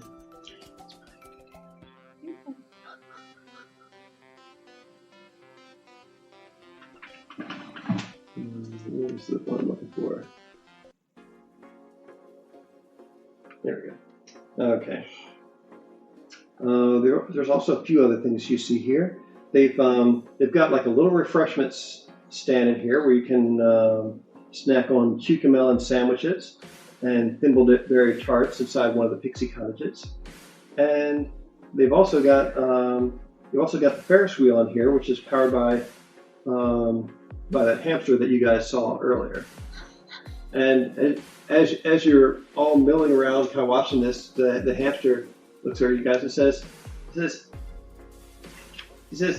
"Take a ride on the Ferris wheel. It's a lot of fun. You'll really enjoy it. I work hard at this. I'm Biscuit." Oh, he's so cute. Alright, I'll go for a ride on the Ferris wheel. Alrighty. Thank you, Biscuit. Yeah. Hey. Biscuit says, "Hey, nice old lady. I don't suppose you've seen a bird person making trouble around here? She uses a bunch of disguise to disguise herself, but she's really a lot of trouble, and she keeps causing trouble because she's trouble. And I think she's a Kenku. You've seen a Kenku? I don't believe I've seen any. Oh, are you sure? Well, you probably aren't sure because she keeps disguising herself. She's got magic to disguise herself so she can be disguised from looking at it like herself because she's a Kenku and she makes trouble. What's so worrisome about this lady? Well, she keeps following the fair around from like different sites, and she's always making trouble. Like what did she do? I don't know. She just like harasses people. She puts people in the stream, and we have to fish them back out. I think she might have stolen one of my friend's voices because he can't talk anymore, but he would like to because he had a beautiful singing voice like a crooner, and well, now he can't croon anymore because he just doesn't have his voice, but she's got it. But she doesn't really seem to do the crooner thing. She just I don't know, she just messes with people. She's not very nice. Do you know her name? No, not actually her name. Okay. I'll keep an eye out for it. Okay, it'll be better be kept too, because, like I said, she's tricky and she'll disguise herself, and then it's hard to tell. So you have to watch out and make sure that you're actually seeing not just the guise or the costume she's wearing, but the actual way that she acts. Because Kenku are kind of weird because they're birds, and birds are weird. I do agree with that. I can handle it. Lily's just standing there like, you talk really fast. That was amazing. So, did you guys want to mill about with some of the other pixies in here? There's you learned the names of a few of them. There's Bright Light, Cobweb, Dimple, Panache, Toad Hop, Puddle Mud, and a few other pixies here. Where's the cocoon castle? Yes, there's a cocoon castle in the middle of it. It's if Pip and Valena and Zalric were here, they might recognize it. It's basically like a miniaturized version of Lady Lancerella's palace from the Prismere domain known as Shirel. Let me see if I've got a picture of it here. Witchlight artwork. Oh yes. From session numero uno. So it's like a palace that's been woven together from cocoons and is suspended in a big teardrop. There's a miniaturized pixie version instead of the full size one. Let's check it out. As long as we don't light any fires, we should be good. Yes. Oh, they say yes. Please, no fires. We used to have a friend named Dink, and she used to solve her problems with fires. So we kind of had to let her go because it was a liability, and the last palace burned down because it wasn't made of metal. Somewhere in the world, Hannah's ears are burning. Yes. She says, yeah. So if you see a red-headed pixie with a nice tan and bright green eyes and dragon wings instead of butterfly wings, just hide all your wood and other flammables, because, and whatever you do, don't upset her because she's got a temper. But hey, here, have a cucumber sandwich. Thank you. Let's see. And What was the Ferris yeah, so you guys are you're riding the Ferris wheel, and as you're going around, a pixie buzzes up next to you, and they're just kind of going around with you up and down as the Ferris wheel goes, and it's a younger looking one. It's like, hi, I'm Dimple. Hello, Dimple. Hi. Did you know that Burley the Bugbear likes to discuss philosophy? Doesn't everybody know that? No, I don't know who Burley the Bugbear is. Oh, well, he's like the bodyguard for Mr. Witch and Mr. Light. So, but you can tell because he wears a pumpkin on his head. Interesting. Yeah, he's really big though. That's why we all call him Burley. But yeah, he likes to talk philosophy with the gondola swans because he's really smart. He's not just strong, but he's smart too. He's been teaching me philosophy, and I don't really know what philosophy is, but he does. So if you want, I'm sure he could teach you. Because you seem like you're somebody who's smart. Well, thank you. I'll keep that in mind. Thanks for the tip. Sure. And he just buzzes away, leaving a trail of pixie dust behind him as he goes. Let's see, who else is in here? Let's see, we've got Pickle, and then you two are here, along with Lily and Alis, right? Exactly. Okay.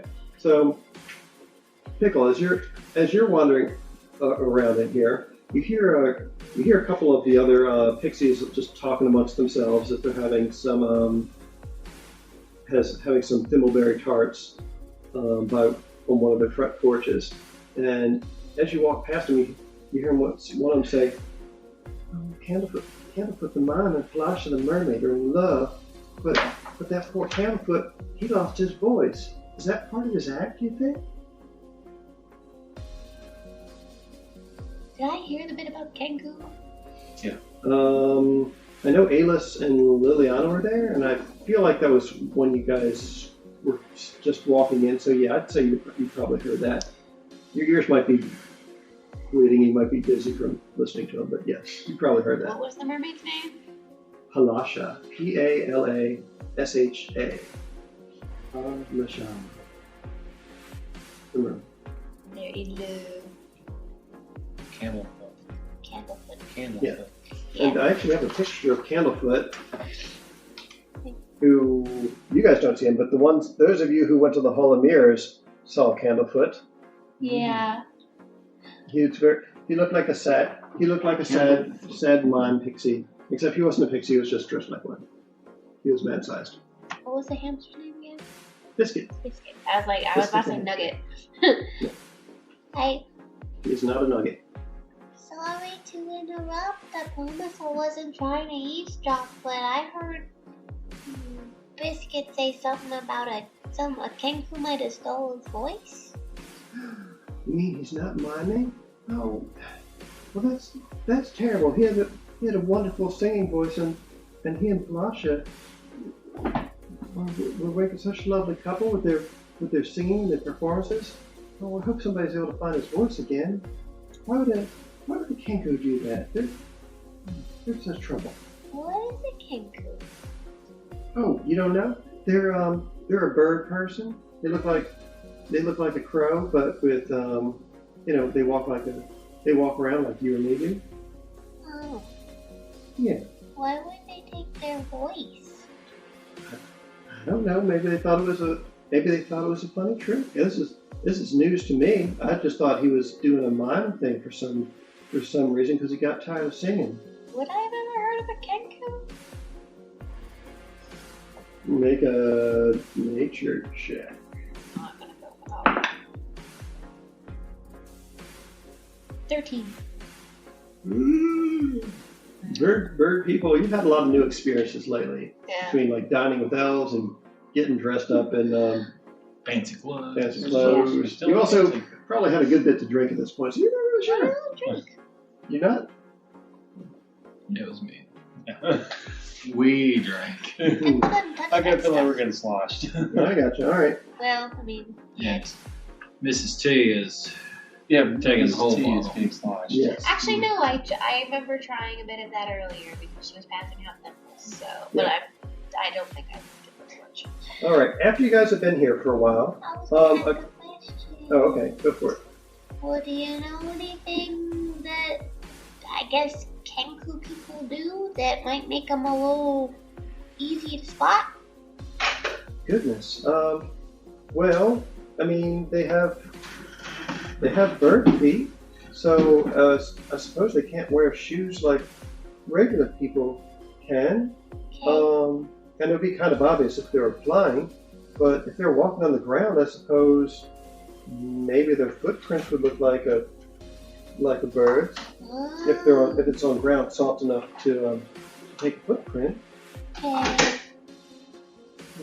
I don't know though. This is news to me. Well, Biscuit said they kind of like disguise themselves. So, Oh, that's trouble.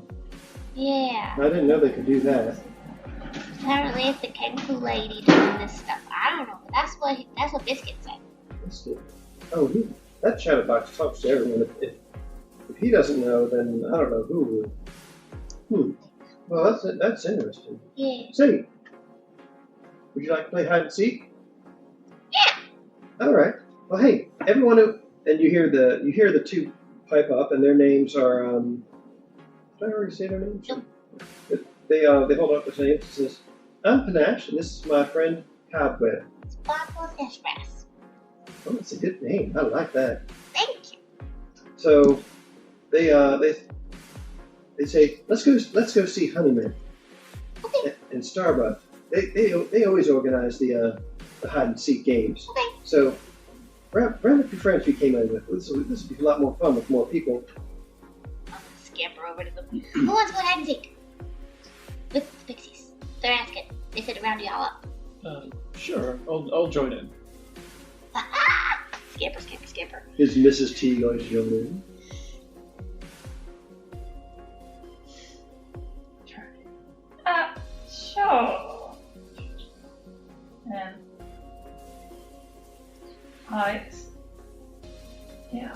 yeah, I'll join in. Alrighty. So, let's see. Alright, I would like all of you who are playing to make a stealth check to hide.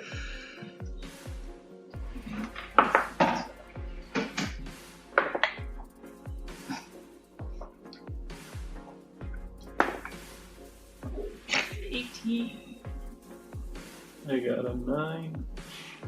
12. What? Good. Because, well, my modifier is +4. Okay, so let's see. I'm getting all you written down here. So, what did Pickles get? 12. Pickle. Pickles. What Alden get? 9. And Mrs. T? Mrs. Sweet Tea? 18. 18. Let's see how the chillins do.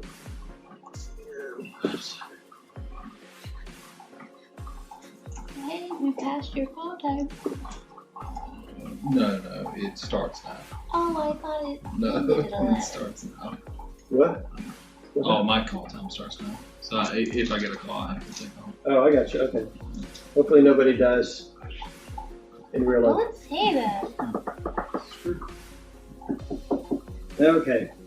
All right. So, as you guys are all playing hide and seek, Starbuck quickly finds Liliana, who kind of got distracted, going to hide, and she ended up getting caught in a conversation with Biscuit.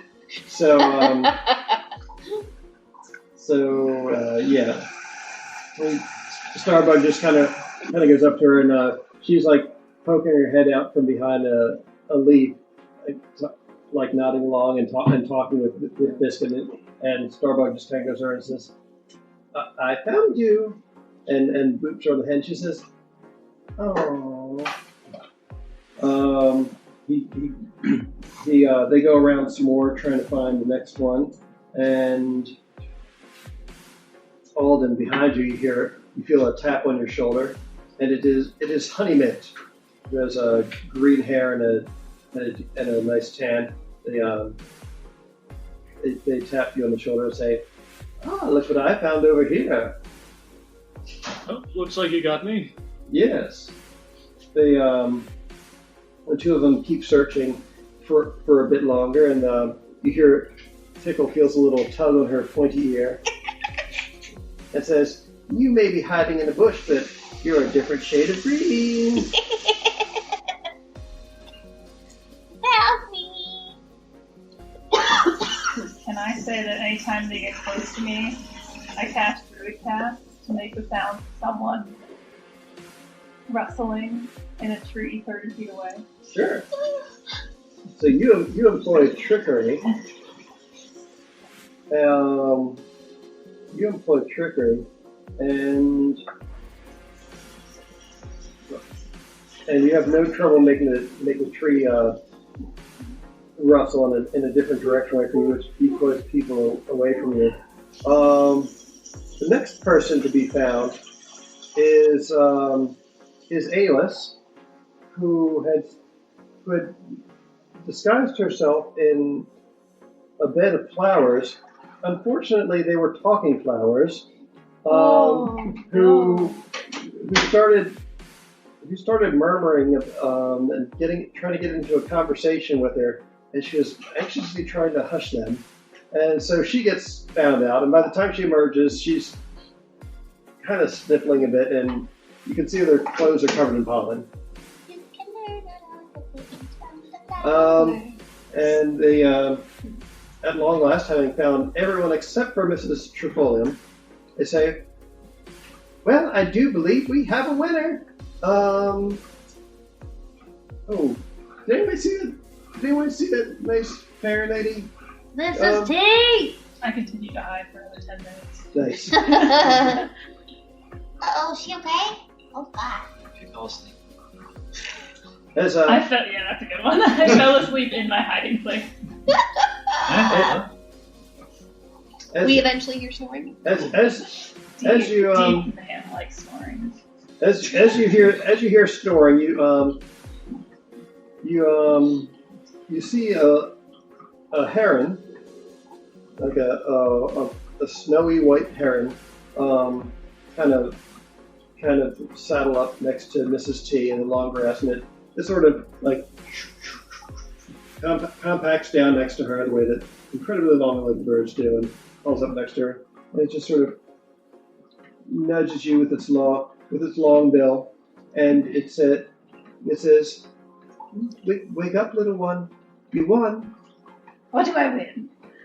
It says, "Honeymint, tell our friend what she's won." And the prize, let's see, you are awarded with a packet of pixie dust with 2 leaves as propeller blades.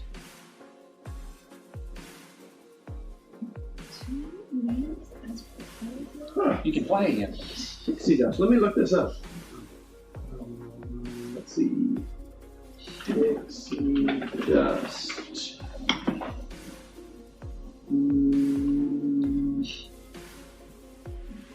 It's a high grade explosive. Pixie dust.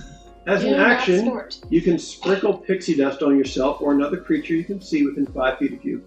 The recipient gains a flying speed of 30 and the ability to hover for 1 minute.